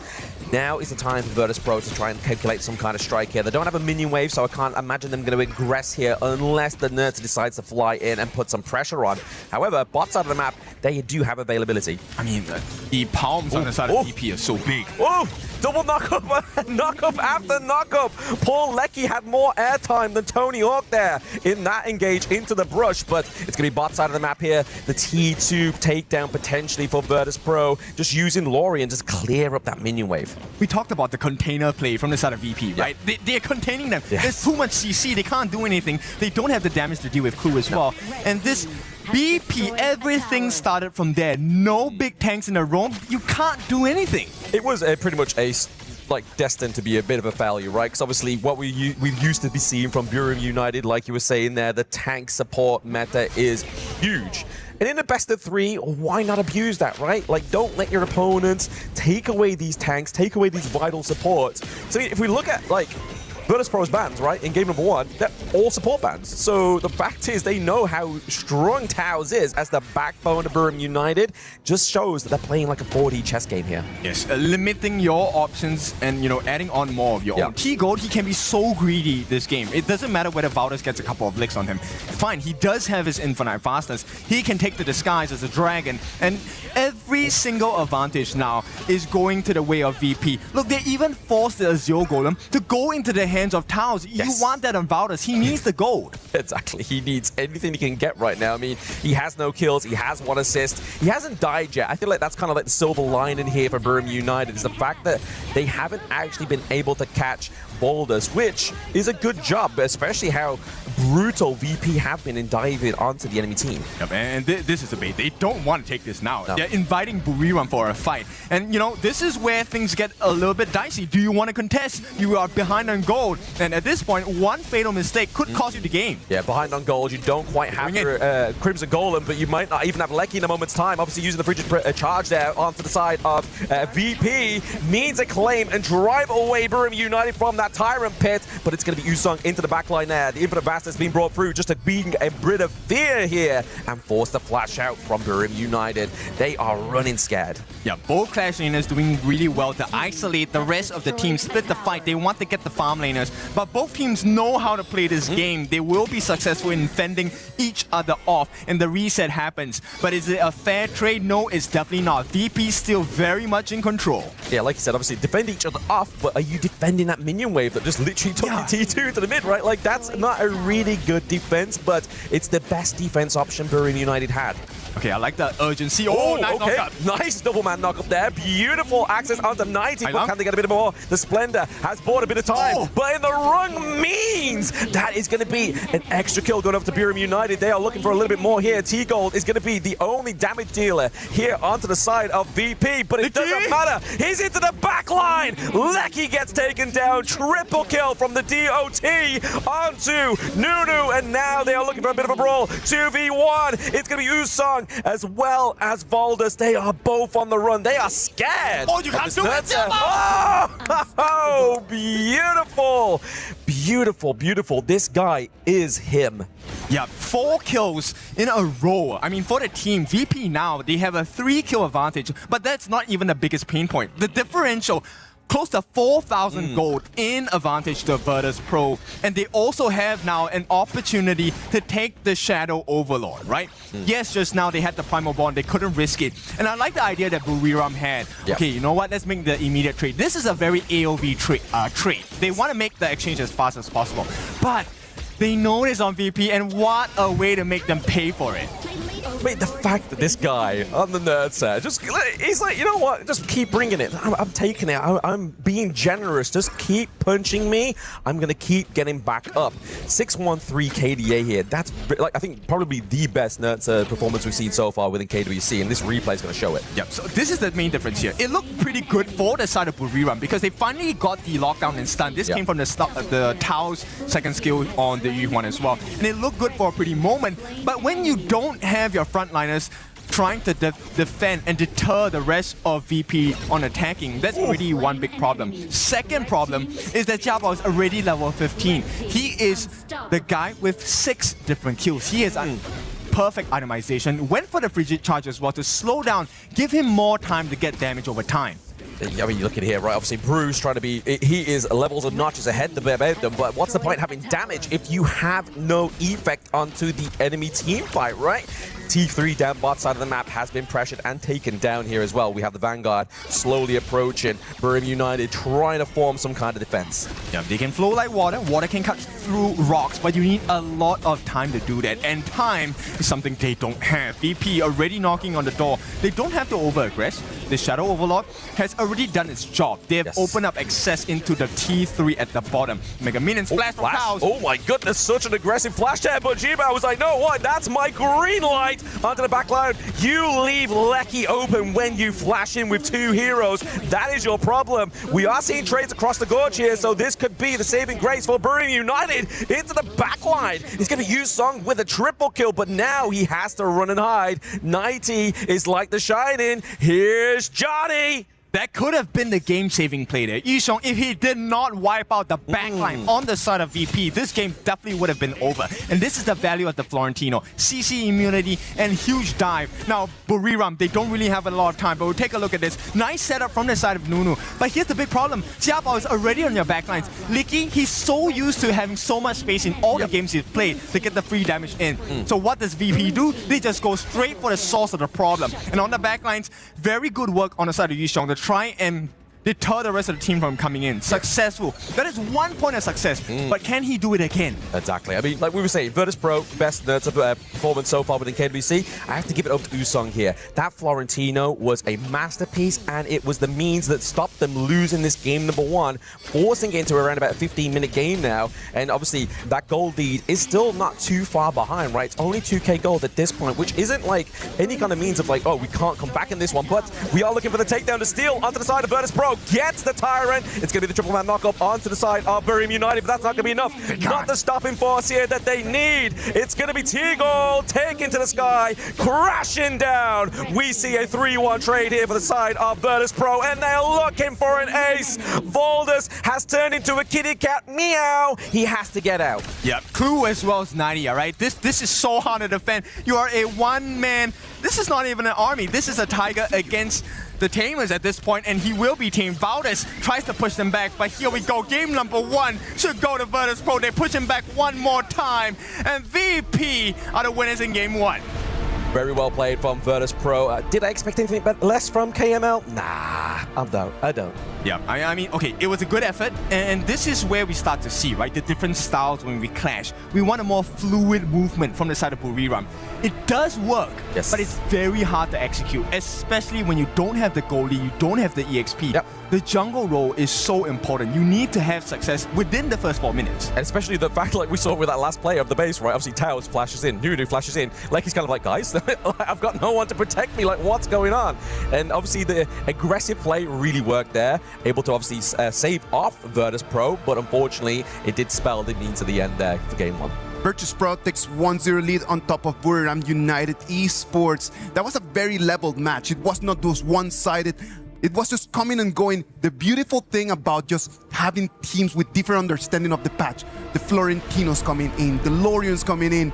That is the main idea about our KWC 2026, man. Just the variety. How can we make the ecosystem so much stronger, so much better by just having players that know these two heroes? I mean, this is why we're sharing the stage, right, with the two different games. Yep. And at this point, this shows the understanding of Virtus Pro for the draft of Buriram United, right? This is a very scary draft, by the way. This is 3 big monsters, the Pei, Florentino, and the Lorian. This is meant to create space for Licky so he can get the free hits in.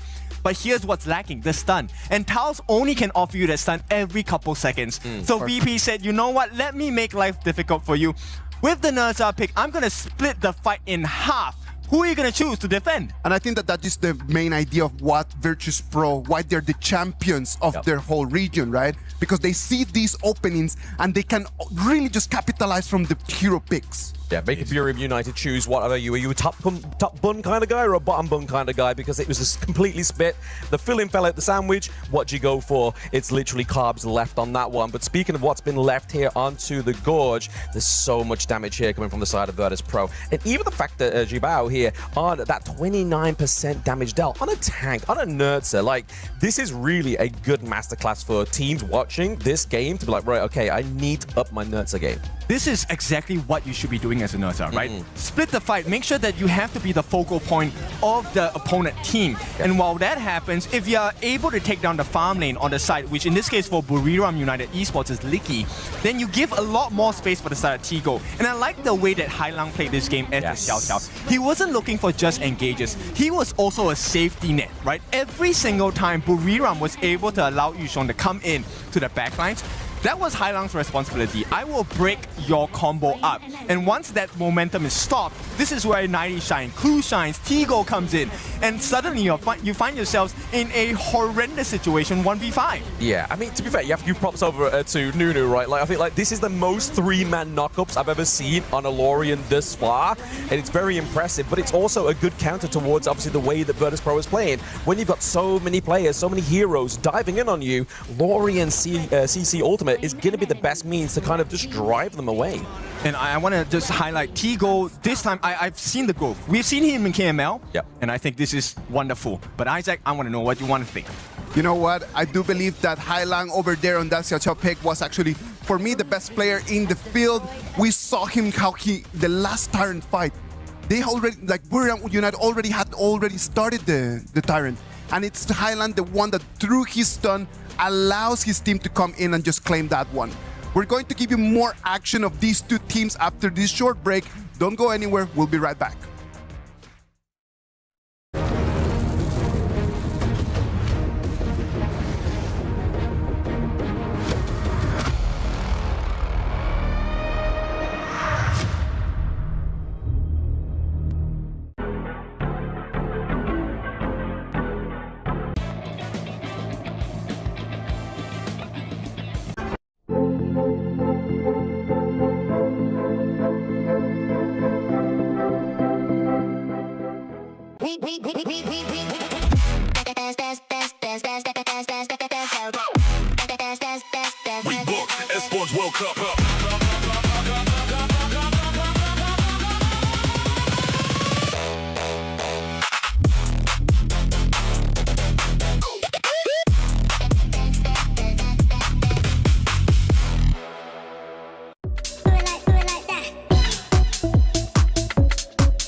Play is in our DNA. Whenever we let it out, it becomes our superpower. Now imagine an entire city being built to supercharge it. KWC', powered by play.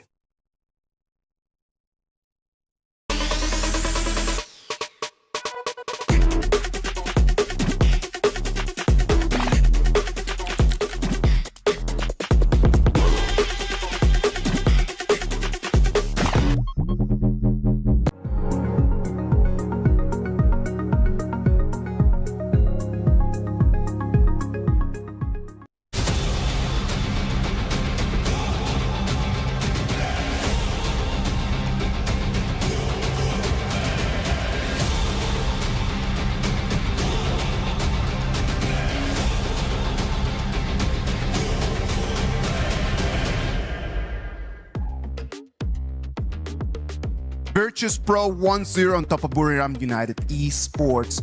Right over here, if they win their next game, they're going to seal their ticket to today's upper bracket final against KSG. But before we can start thinking about this afternoon, we need to think about the game in front of us. Because Buriram United already spent the Florentino, already spent the Lorion, two of the picks that might have given them an advantage. Are we going to see a weaker or stronger BRU coming in? Okay, so this is what I like about this stage of the competition. Every team that has made it here is a champion. Yep. So this is where champions are forged. Now you're in a very difficult position. Like you said, the big picks are gone. What else do you have to offer? Are you going to go for Assassin Jungle once again? And Valdez, yes, he is good. He has come from the experience of PKL. Now, mixing the two games together where we have the AOV heroes now taken out of the picture, what else does Valdez bring to the table, right? I think that one of the beautiful things that Valdez did right over there was the fact that he's always trying to jump in and try to find the jungle, but VP, they have already done their homework, man. Like, they came in, the first thing they did was to protect the resources, not allowing Valdez. When Valdez jumped into the jungle, there was nothing for him to take. Yes, and I will bring this point over to you, Blam. Yep. Remember when we were watching the East versus West battle? This is exactly what they did to Haku, right? They didn't allow him to play in the game. He was either the isolated target or he was the last one to join the fight, of which neither ones were the proper position he wanted to be in. Yeah, exactly. I mean, we've always been discussing this since the play-ins, right? Obviously, some of these matchups where it becomes like, who is the main composure of the teams? And a lot of the times it's the jungle, right? And obviously, like you said there, they kind of forced Valdez to kind of play a kitty cat kind of strat, right? Like, he was always on the run, barely had any kills. He was 0-0-1 for Lord knows how long. And the fact is, back to the point that all those AOV heroes have gone. Obviously, they do have Annette if they really want to go for that one, but really, has it been a playstyle of Buriram United? Unless they get forced into the same situation when they have no tank, maybe the Annette does come out. They can consider the butterfly as well. This is one of the AOV specialties, right? At the same time. But it's also a very high risk, high reward hero because if you don't get the assist, you don't get the kills, it's very hard to get your damage reduction on point. And that's the whole point of playing a butterfly, to reset, go into the fight once again. And VP now, this is another one of the specialties of Clue. Not, to me, his best, but it's something that he has provided with consistency. The Dire Deer. So do we see a potential Ogren pick or the early pick coming in for the side of VP? I think I'm edging more towards the early pick, right? Because obviously here with the first 2 picks, we do have Boom United. They could have gone for the Lung actually, but they surprised me. They're going to go for the Flowborn Marksman here for Lecky. I mean, it does kind of give you a little bit more extra space, right? The Arrow Storm is going to cover a little bit more range for you than what Lung could ever actually do, but it's actually going to be the Chano here they're going to pick up, and then they're going to go for the Angela here into the mid lane, anti-tank specialist. Yes, lesson number 2, anti-tank. I love the Angela pick. It's one of the most straightforward heroes in the mid lane, able to shred the towers and shred the life points and shield points of your tank roams or even your tank clash laners, junglers, whatsoever. Biggest thing you will pick up is that when you use her ultimate, Blazing Brilliance, you also are CC immune until your shield value falls. So this is something that I think they will play really focus on the side of VP. Yeah, and it also means that you got to kind of like check those brushes, right? Like if you are somebody that's going to be solo rotating, right? Especially if they go for something like, I don't know, an assassin hero that's going to be particularly squishy. If Hylang's in the right bush at the right time and gets that 2-1-3 combo, he's going to get annihilated. But I feel like the Angela against the Guan Yu, if you're using the Blazing Brilliance, to your point, he's not going to be able to kind of bully this this hero around. So really, the focus for Guan Yu, I think, is still yet to be seen onto the side of Virtus Pro. I mean, we've seen so many great Guan Yu plays in the past few days, right? Players like Clean, all the different clash lanes that have picked up this Guan Yu have been fantastic. The flanks have been spectacular, but it needs to be followed up. You can have that catch from the Guan Yu, but someone needs to finish the job. And right now, it's looking pretty good. Licky, this time with Flowborn Marksman, he's going to be able to position himself much further away, use the arrow shower to his advantage. And he also has that kind of like means of escape as well, right? The enhanced second skill, right? Use your puppy first, use your second skill, kind of like shove it away, but you're also doing damage. It's also a great bit of tool to actually get the takedowns onto some like weaker turrets, right? Like if you've already done the damage, use the Flowborn Marksman just to get that. But they're going to ban out the Xiao Xiao here as well, really kind of put in a homage onto Nunu and his hero pool thus far within KWC 2026. I think that's the biggest sign of respect, and also showing that they have done a lot of research on you, right? Knowing that Nunu, number 1, he has shown you how to play Xiao Xiao, but not only that, but show you how to counter the Lorion. But Lorion, of course, has been banned in this game. In fact, no other AoV heroes aside from Annette, which is no longer an option for the side of Virtus Pro. I don't think you want to pick an Annette or the Butterfly down here. It's a little bit too risky. You're too squishy at this point. Oh, very, very squishy. We need some kind of front line, right? I feel like it's going to either come in the form of the jungle, clash lane. It has to be, right?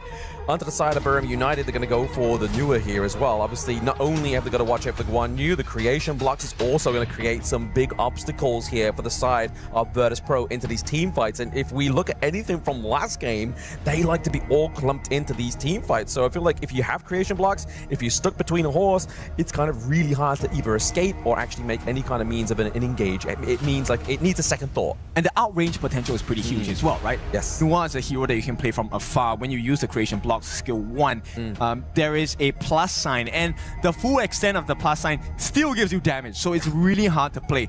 And this is also a late game insurance for the side of Buriram. If this series goes late, this game too goes late, there is a chance they can turn this around. But here we go. I was thinking of this, right? Game 1, one of the reasons why they won so hard was because they had the dive potential from Nerja. What's the other hero that does this really well? It's the Jing. And obviously you could shove, right? Like if there's a hero in that Jing's ultimate, right? You shove them, you get a little bit of a CC. It's like only a second, but it's enough to do a lot of damage here. And it's going to be so nice to see Jiabao on this assassin pick. We saw him on the Nerza. He kind of played him like an assassin, just a bit of a tankier one, damage over time. Whereas this is going to be burst, burst, burst. I'm pretty concerned here because look, this is another one of 90 specials, right? In HOK, if you're new to us, the Dharma, this is one of the most potent heroes you will see. Because once he gets the catch on you, that slam against the wall of the truth mantra, essentially you might be out of the game for a very long time. But I like the response. BRU, they're going for the Ying pick. Good sustain, good damage as well, high mobility. Very high mobility. And as well, I feel like I made this point yesterday when we saw the Ying go up against the Chano counterpoint. You can kind of use those Spirit Wolves to kind of like amp up your combos, right? Like just get those hits off, use your combos, and then obviously you're able to get that setup for the team fight, that long range kind of like slam that we see from Ying as well from the ultimate. So does this Chano pick aid VP, or does it inevitably aid the Ying in the team fights? That's something that we need to really take a closer look at as we head into the second game. Now this ladies and gentlemen, is series point. Who is it for? It's for Virtus Pro. Yep. It is for Virtus Pro, but it means this is the pinnacle point for, or especially the penultimate point for Buriram United to come back, right? Like, if they don't do it here, then sorry, you go to the lower bracket. You go and meet Revenant Esports, right? Like, that's going to be a potential matchup there. Well, I think for BRU, the concern isn't about the later parts of the stages of this tournament. Right now, it's in their face. They want to come back. They want to show the resilience. They are champions of their own league for a reason, and champions never shy away from a challenge. They never shy away, absolutely not. But the votes are definitely going over to the side of VP once again into that Overlord pit. The confidence of the online community is with the KML. Yeah, and I like this idea coming in from the side of Buriram. You know what? Let's not care about the mid lane. The wave clear is pretty slow. Oh, how though? Wow, that's a lot of damage right from the get-go. It's like, guys, you know what? I've missed playing a tank. Okay, nice takeaway there for Highlang into the mid lane. He's able to steer away those pigs away from Buriram, but he's got to be careful. He doesn't quite have level 4 yet. He does have flash. He's able to get out of there. The creation blocks are a little bit too slow from Nunu. How important was that second skill stun coming in from the side of Highlang, man? If he did not, he was going to be first blood. I don't think VP would have been too happy with that. Neither would Highlang. Highlang, we know, is a very emotional player. Keeps himself to high standards. And I mean, that kind of pays off with the attitude that he has, because he has reached incredible heights within KWC alone, right? Yes, and this is going to be a very important portion, right? Yep. Keeping calm, keeping your composure. Yes, this is an ideal situation for VP, where you're leading the series 1-0 in a best of 3, but you don't count out BRU. Now, they're going to start looking for an opening here. Valdes does have his 4, but this is a potential 2v3. I don't think they want to fight this yet. No, absolutely not. Using the space right there just to make the rotation a bit faster and a bit more safe here for Jiabao as well. Oh, okay. Buriram is actually taking the lead in the votes here. It seems like their region's got online and for, we can't have that. We can't have that disrespect. Let's ball some points into that one. Let's give the boys a bit of influence with On the Gorge. They are not at home. They are in a different destination. Yeah, they definitely need all the support they can get, right? At this point, this is one of the more stressful situations to be in. Yes, you have the lower bracket as a safety net, but ideally you want to be in position 1. You want to be top of the group so that you get to choose your opponents in the next stage of this game. Now, with that being said, Buriram, I think they've been holding on well. They're keeping close in the gold department. About 300 gold that sets them apart. I think this will be the chance. First Blood is definitely going to be the one that swings things in favor. But they've got to really sort of like stop these takeovers of these little points, right? Obviously, Clue gets caught out there, has to force the flash onto the Diadea. Usong is all over Clue. He's able to get escaped there. Once again, that second skill from Highlang is such a safety net. He's saving his support. It should be the other way around. Yeah, I mean, this is aided on the fact that there is a rare miss from Taos on that Unbridled Albus. So you definitely can tell the nerves are getting to the side of BRU. Absolutely. Because, I mean, realistically, this could be a matchup in the lower brackets finals, right? Like, we have KSG within this one. It's going to be a scary, hairy group to actually ride that upper bracket here for any team. But right now, Buriram United just using Nunu's emergence there just to see if there's anybody in the lung brush, catch his eyes onto Clue there. They know that it's only one member. It's fine. It is very important because finally on this time, in this second game of the series, BRU actually have some decent CC. So they won't be able to be contained as they were in game number 1. But right now, Clue, he's going to be very important. They catch out Towns. It's not the biggest moment just yet. He does have the Unbridled Albus. Game plan probably is, can we get him to waste it?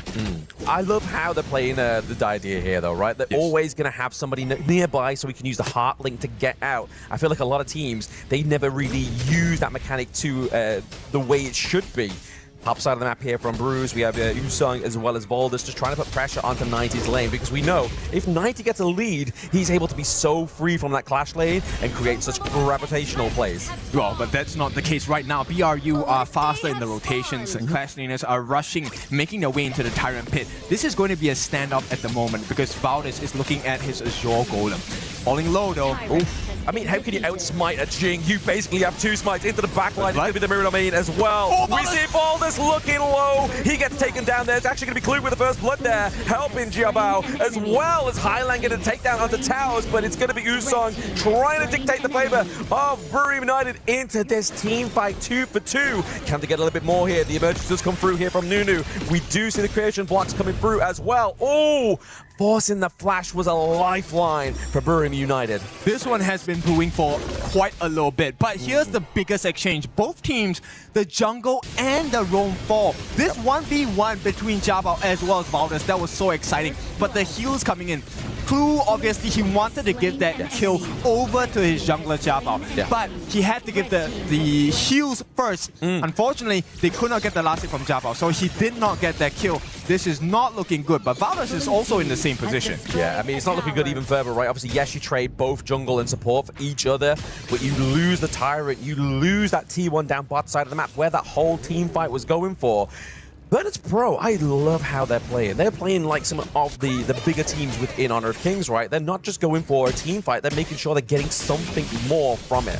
Yeah, so it's up to BRU at this point, right? The pressure's on you. You're down behind by 1 game in the series, and I feel like Yishong is going to be very important, along with Taos. They need to have the perfect synergy in both of their catches.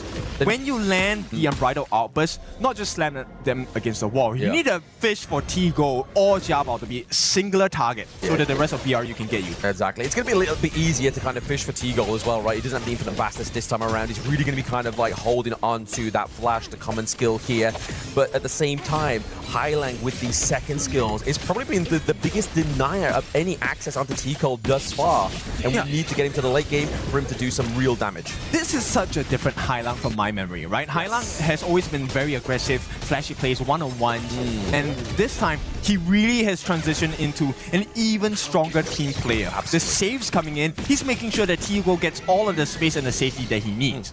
Not only the safety, is literally gathering like all these extra little bit of resources as well, right? Like that's slowly forming into a 2k gold lead at this moment in time. The kills are even Steven right now between these two teams, but as we know within HOK, kills aren't always the biggest metric of success, right? It's not. It definitely is not, right? It's about what you do after it. Sure, you can get the kills, but if you don't get the turrets, you don't get the neutral objectives, then all of those kills are going to waste because you're not maximizing the value. Right now, talking about value, they have gotten a T1 on the top. Clue is just pushing Yishong away. And I like this a lot, right? One of the biggest things that happen is when you don't have an idea where the clash is. Exactly. If you're not man-checking something like 1U, you probably set yourself for a bit of disaster there within those team fights, right? If it's not Clue, it's Jabao here as well onto the Jing. We are seeing a bit of a TP from the side of Valdez just to make sure they're able to kind of just keep away this minion. So they're not going to get that T1 takedown potentially here. But VP's like, you know what? No. We're going to go for the T2 down bot side of the map here. We're opening that pressure. We're going to create more need for them to be apart from that mid lane. It's one simple decision, right? The choice from Jabao to actually go onto Yishong forces out the sprint as well as the free charge. They're going to try. Catches onto T-Gold. Can they get a follow-up here as well? No, it's going to be into the back line. G-Bao is like, you know what? When you lead the charge, you leave your members behind. And unfortunately there for the side of Burma United, they are going to drop 3 for 1. But Valdez is looking for some more revenge here for his fallen boy. And Nunu into the back line with the emergence so well here. He's just single-handedly, with the help of Valdez, turned around that team fight. That could have gone into a disastrous moment for the side of BRU if Nunu did not get that finish there. But he did. Yes, they gave 4 lives for the cost of 3 at this point. But Valdez is still alive.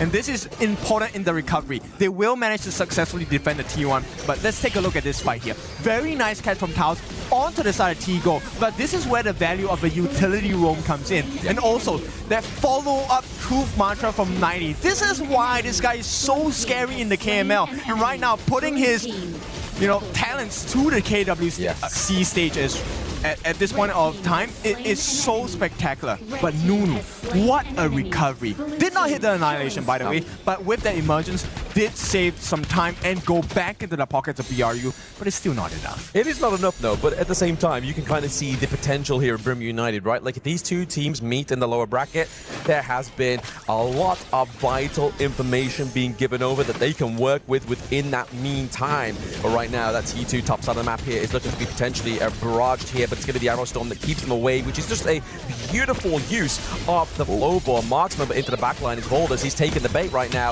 It's going to be Angela as well as Clue here, just trying to keep T-Gold safe. It's just always so close. They get T-Gold down low, but here comes Yishong here. He wants to try and defend the T1. I don't think they will allow that to happen. T1 will go into the hands of Virtus Pro from the mid side of BRU's side of the map.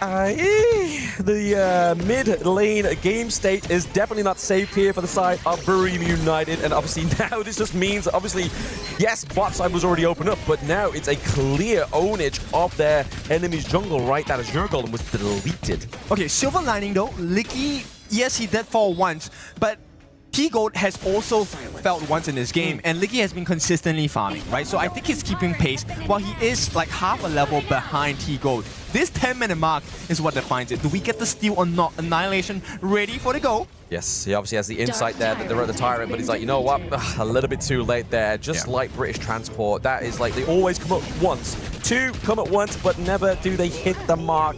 You are late for work here for the side of Boom United for that comeback. 76 seconds left on the Tyrant here. They do have a steady hand in this one, not in terms of gold, but VP have the extra damage.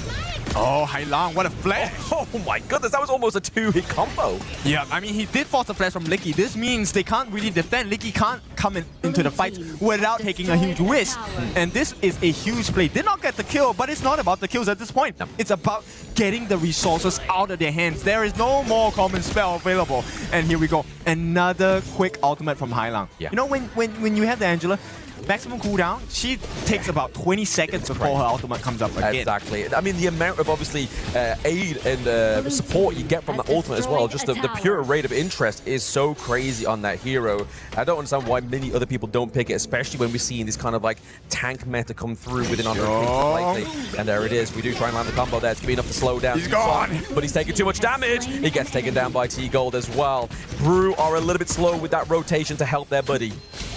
You can't blame them. It's so hard. I mean, they expected Yusheng to be able to survive. He does have the second skill to cleanse himself, but there's too many members on the side of VP. Yeah, too many men right now. The T3 here for the side of Boom United. That's going to be the takedown of the bot side. Mid lane has a minion wave crashing through here as well. Baldus is going to have enough minion wave clear to get that one solid. How many lives do they get? VP, look at the damage. Licky is actually doing quite a bit of damage onto the lineup entirely of VP, but every time they fall low, one heal from Clue, one redemption from Clue as well. Yeah. It's all back to Gold State. And with that, Xiaobao actually secures that Shadow Overlord and Taos. Oh, so he does get low. He has to force the Unbridled Outburst there as well just to get him to escape. And I feel like that's going to be another scary metric here for the side of Boom United, right? Like, they don't have that means of disengage for a very long time. We know that Virtus Pro has the Shadow Overlord as well. That's just made securing these top two T3s left alone even harder. Yeah, I mean, if you take a look at Nunu, yes, he just got the Savant's Wrath. There is damage, there is wave clear available, and Licky actually does really well in the wave clear department as well. But right now, it's not about the wave clear, it's about the team fights, because that's what VP is fishing for. Right now, you know, 90, he's just looking for them to be close enough to the walls, but he wants as many BRU members as possible. He's looking greedy, right? He wants the full meal. He definitely doesn't want just a starter. He wants the whole course. He wants the dessert on top of that. The dessert being the crystal there at the enemy base of Boom United right now. We have the Vanguard rocking through here. Top side of the map. Is this going to be the Hail Mary play here for Brew? Yeah, last stand for them on the side of BRU. They will be able to successfully defend this, but 90, I think he's looking for a perfect angle. Right now, BRU is not allowing that. If you want to take that combination of True Mantra, it will have to be just two members. They will start to jump in. Baldus is looking for an opening. Yeah, Baldus is definitely looking for an opening. The Unbridled Outburst is actually going to catch on to T-Gold into the backline there. Yusheng as well with a nice flank, but it's going to be an opening of that backline for the side of Boom United. It looks like they may have to go into the back room and have a couple of brewskis. The Quadra kill came through. Is it going to be the Penta here for the side of Virtus Pro to finish that game off and bring them to the upper brackets? If we're not wrong, this is the first ever Penta in KWC, and this one goes into the hands of Jiabao. What a play from Virtus Pro. Beautiful, beautiful play there. Obviously, game number one looked like it was going to be a little bit tighter, right? But this game number two, the way that VP's draft synergized there, the capture, the securing of T-Gold was beautifully done by Hailang. Virtus Pro is going to move into the upper bracket. That pentakill right over there. Beautiful, beautiful performance by Virtus Pro. Right now, we're going to be looking at the stage. Look at that. They are the winners, the players that came in. The first game, closer.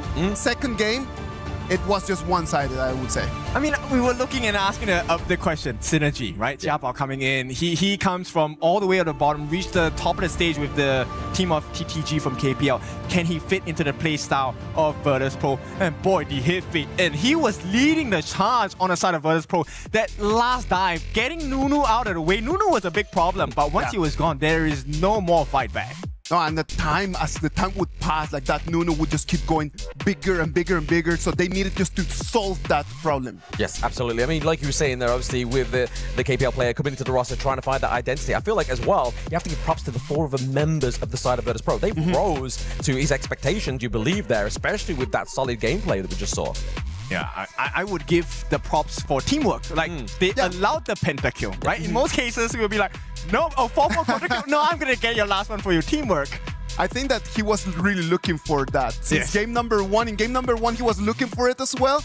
I saw him a couple times, but then this second game, he really wanted it and he grabbed it. Grab it with both hands, absolutely. Take a look at the scoreboard. What points out to you at this point? I mean, it's this one right now, obviously. The Jing, Jing. My exactly. goodness. It's so beautiful. It was like we saw a masterclass on the Nerdser as well. And he kind of just played this one with just a bit more ferocity, right? Like he was like, okay, Brew made the same mistake as they did in the last game. They would always go in, commit so much of the front line, they'd leave open Nunu. Valdez would be left to the walls, as well as Lecky. Yeah, but VP shows you exactly what you need to do to beat BRU. Yeah. This is one of the series where Licky had no space. He was constantly under pressure. And this is why the big picks, Nerza in game 1, Jing in game number 2. Look, they always were rising in value because they never allowed Licky to be comfortable farming. And if you wanted to farm, you had to take a risk of coming out. Yeah, exactly. I mean, you're in unknown territory regardless. Obviously, AOV team coming to the Gorge. Definitely have a little bit of an issue there in terms of, obviously, navigation. But it's also, like you were saying there, Kin, it's the deniers. It's the gatekeepers of the blue side, which is going to be Virtus Pro. So much damage coming from Hailang, Jiabao, as well as T-Gold. Hailang, this guy, I mean, like I said, we were talking about it in the middle of the game. Hailang is normally a flashy player. But you know what? We have more information for you. We do have more information coming in from the stage. Mara's got over there players from Virtus Pro. Mara, who you got right over there? We're here with Clue. Félicitations. Tout était bon. Merci.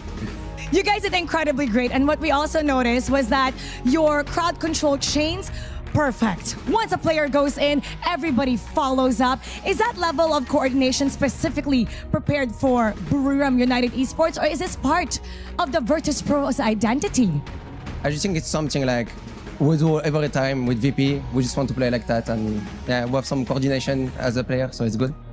Great coordination. In fact, when we looked at the draft, your opponent's lineup looked like it was perfect for a team fight. But when we took a look, especially in game 2, you guys were more aggressive. And how were you able to do that in a team, against a team that's supposed to be more aggressive than you are? I mean, we just like control like every zone to make sure that we cannot get engaged as a team. And Jiabao did his thing with Jing, so everything went well. You know what? We would like for you to invite all the listeners to support you. How about we say it in French so we have a little bit of the Paris feel and then translate it in English? Juste merci pour merci de nous supporter et continuer de nous supporter. Just thank you for supporting us and keep supporting us. Merci beaucoup, Clue, and once again, félicitations. Thank you. We're gonna talk about that a little bit more, and we'll head back to the casters. Lead the Gorge. I'm not gonna lie, I didn't know that Mara's French was like that. It's good. It is good. That was really nice. Thank you very much, Clue, for showing us the identity of Virtus Pro. They want to come in, pass the ball to Jiabao, and let Jiabao on those picks just to really build the advantage. Okay, his name is no longer Jiabao, it's Jiabao at this point because we are in Paris. But, okay, jokes aside, we'll take a look at the highlights of this entire thing, right? Like, it's crazy because the way that he went for a 1v1, this is pretty early in the game, right? You're still level 7, level 8, but they understood the power that they needed to wrestle away from the BRU lineup. This was a lineup that if you allowed them to hit late game state, there was no team fight to be had. They would just poke you from range. Yeah, it's just beautiful runs up here. I mean, even Tao's on such a great pick like Zhang Fei felt like he was kind of just like they understood it because obviously Clue masters this hero, and it was just really hard to see him actually have the big impact we've been seeing within KWC 2026 thus far. Yep, and Hailang, I really want to commend this player once again because the way he played, he's more utility than Flash at this point, right? He has been consistently getting the stunts for the team so that the combination that BRE is looking to pull off is always disrupted. Yes, they are a very aggressive combination. They can burst you in a matter of seconds, but everything keeps getting interrupted by Hailang first, and then with the combination of Jiabao as well as 90 coming in, stun of the stun, slash of the slash, there is nothing left for BRU to do. Yeah, they literally went for the hack and slash combo here beside of Virtus Pro. They were taking no prisoners. They allowed Burim United to have everything that they ever wanted in a draft in that game number 1, and they rose to the challenge. Like I said, there was just like, UK, you want to do your best? We'll give you your best in terms of that draft. And then after that point, we're going to show you our best. So congratulations, you have made it to the next level. Welcome to Kuaishou Gaming. That's not good news, I feel. It's going to be a tough process. They'll be fine. Right? They'll be fine. You hear like level up, next challenger, KSG. Okay. Thank you very much, everyone. KSG is going to be playing against Virtus Pro this afternoon later on. But next, we're going to have match 3. We're going to have AGAL against Team Vitality. Let's go for a little break, and when we come back, we'll bring you the action of that match 3.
human body was built to move.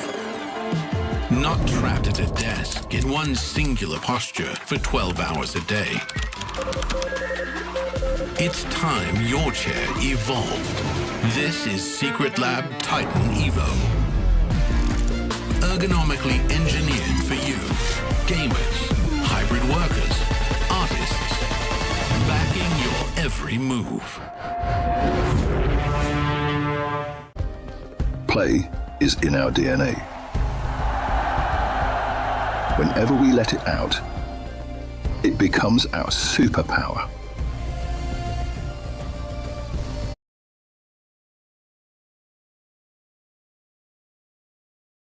Now imagine an entire city being built to supercharge it. KWC, powered by play.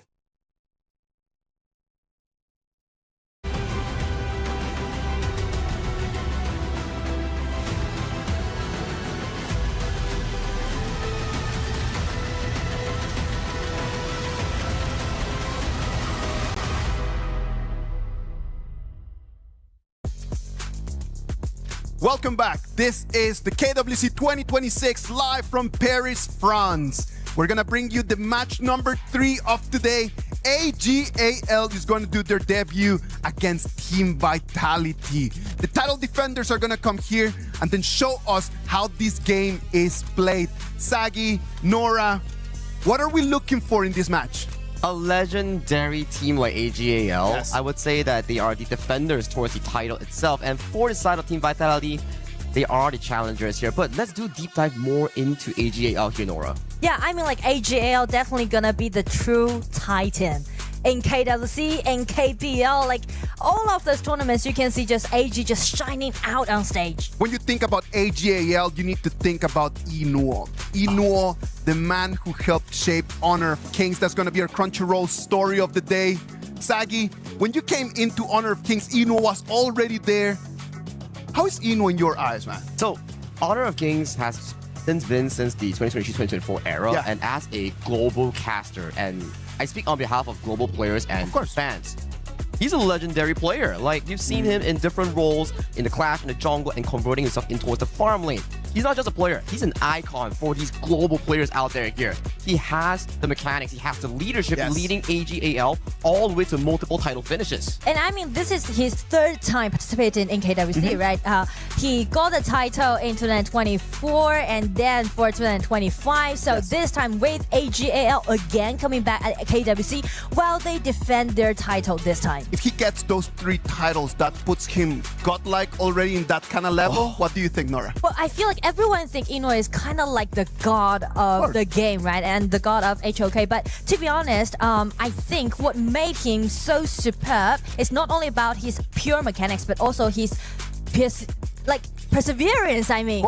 Because he's been played from 2018 to now and first rotated from the top laner to the farm laner, which allowing him to have such a deep hero pool. And at the same time, this year, they're trying to make comebacks. I'm telling you, when you think about Inuo in the beginning of his career, right? Like, he was a Clash laner. And then just being able to rotate into a different role and still being able to perform puts a lot of tools inside of his tool bag that help the coaches to be able to solve problems. If you need the Futsu, I can play the Futsu. If you need the Baitzi, I can play the Baitzi. AGAL, not only Inuo, all of these players that you can see right over there, top of the top side. Dashuai, Zoe, Shenron, and also Kang Shen, all these specific 5-man lineup here. A legendary roster here. If you include the EWC run that they did last year in 2025, they had like what? A 7 championship in a row run. And I believe there was a specific number that they had that they won multiple BO7s without losing, right? Yes. And this time, it's going to be Team Vitality play up against AGAL. And this is actually their second time to play against him from KPL region. The 2 champions are going to set on stage the clue, the questions that we have that we need answers. Whose crown is going to shine brighter? Is it going to be AGAL's? Is it going to be Team Vitality?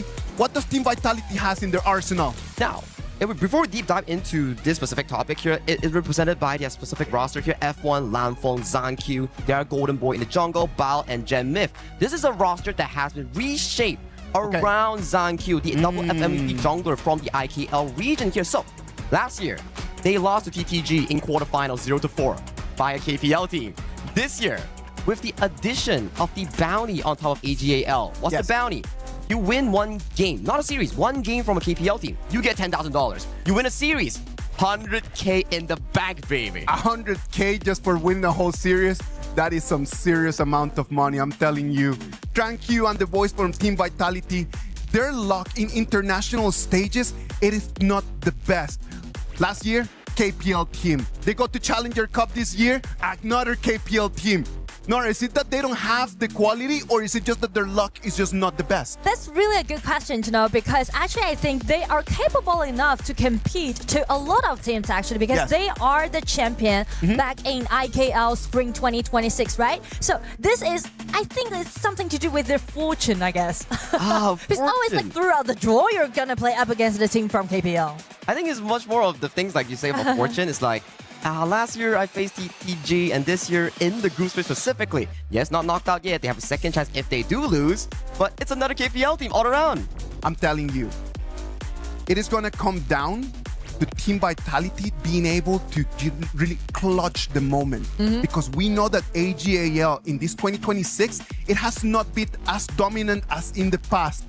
Spring, they did not make it to the finals. And then in Challengers Cup, they lose that tournament as well. Up until right now, AG has not won a title in this 2026, Nora. That's some stories that I really want to share with you guys, because we know that in 2024, that was actually the start of AG's journey, getting those consecutive championships, and that was their first time participating in KWC. And last year, that was their heyday, right? Including that title they granted in KWC 2025, they got like 7 consecutive championships. Wow. And that just has a toll on the players, right? Because then the players are going to be tired as well. You got to remember that at the beginning of the year, a lot of rotations happen over there at AGAL. Yes. And right now, as we come back with the top formation, does Team Vitality have a chance against the top AGAL right now? I think the only advantage that global teams or Team Vitality actually has is the patch knowledge, right? Yes, I understand certain patches that global team has already been played were the experiences before for some of these KPL teams, but due to the fact that they practice in a different environment, maybe this is the only chance that Team Vitality has in terms of advantage. I think that Sagi just really has a very good point right over there. Team Vitality plays the one patch, right? Correct. But then for AGAL, Nora, all of these players have to be jumping in between patches, here to there. Is that going to have a negative impact on them? Well, I feel like that might have some impact on them because they have such a tight schedule, right? They just finished their competitions back in KPL like 2 days ago, and they just directly fly here to the Paris. And yesterday they're busy with their shootings, their rehearsals, so like little time for them to get adapted to those new patches. And not even mentioned to actually for Eno and also Shy, they're trying to get adjusted to 3 different patches simultaneously. Wow. 3 different patches simultaneously. It doesn't matter how good you are. That's gonna have a negative impact on you, because then physically it's really hard for you to be able to work every day at a very high pace. Thursday, AGAL in their last KPL game before flying to Paris, has a 2-0 advantage, and then they end up losing that game 2-3. I think both of you make a very good point, right? It's not just about patches alone. It's also about conditioning yourself to the best state that you are at to actually face global opponents here, because KPL is known as a very, very strong region, and all the global teams look up to this specific region itself. And just take KSG as an example, right? Because they finished their matchup in today's first match, and they got a 2-0 clean win against Revenant. Yes. So I feel like if they just focus on themselves, they can actually do a great job. So actually this time, in 2026, I feel like KWC is pretty much more like a making comeback to AG. AGAL, as you can see on the screens, the title defender. Team Vitality in front of them, they're the challengers. And one more time against a KPL team.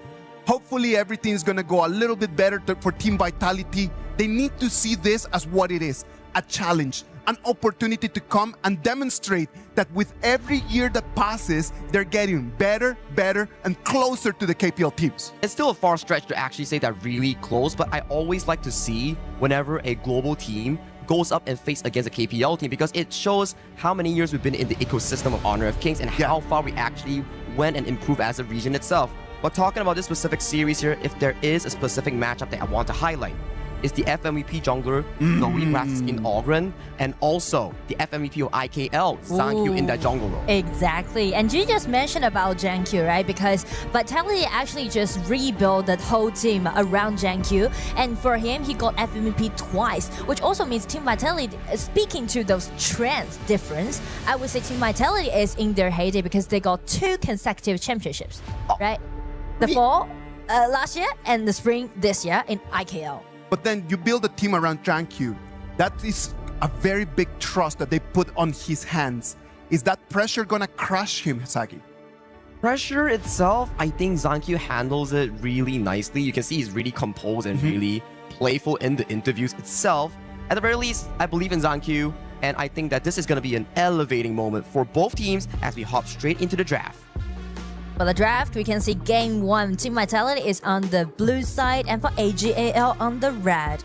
Well, definitely Assassin is going to be the priority, and also how they're going to play around with their core players. Seems like Team Vitality already banned away the Xiangfei and also Aoyin, just trying to shred down the power at the bottom. Now, Nora, as a KPL caster, I have a question here. Can you introduce more on AGAL's playstyle for specifically their hero pool or their macro rotations? What do you have in mind? Well, you know, like a lot of teams prefer to play in a more aggressive way, but speak to AGAL, they just formed a pretty unique playstyle. They are more into microing, operation, and you know what? They are the first team to discover the details about those golden share, about those waves, which made them to be so dominating in the past 2 years. We call it the AG gold sharing rotation, right? You have like 3 members going on course the map, farming multiple waves, and then you have everybody going into the jungle sharing gold and EXP. So that's the exact playstyle here. But I'm liking what is picked up here by the side of Coach Bao for the 1-2 pickup. It's Arlie. And who's on Arlie? It's all about Arlie. Arlie is Eno's signature hero. I would put it into that. He even got an FMVP skin on that Arlie back in KPL, and also paired up with the idea, which will make them very powerful during the laning. You reckon we get an Ogren here so we can get like double FMVP skins coming in for Frost, the specific maybe game? like triple FMVP. Okay, that's a fast stretch. That's the way how they get here. Well, that's true. That's true. And we have seen global teams adapt to the Arlie Dia playstyle plus the Ogren here, but it will be the floorborne tank here that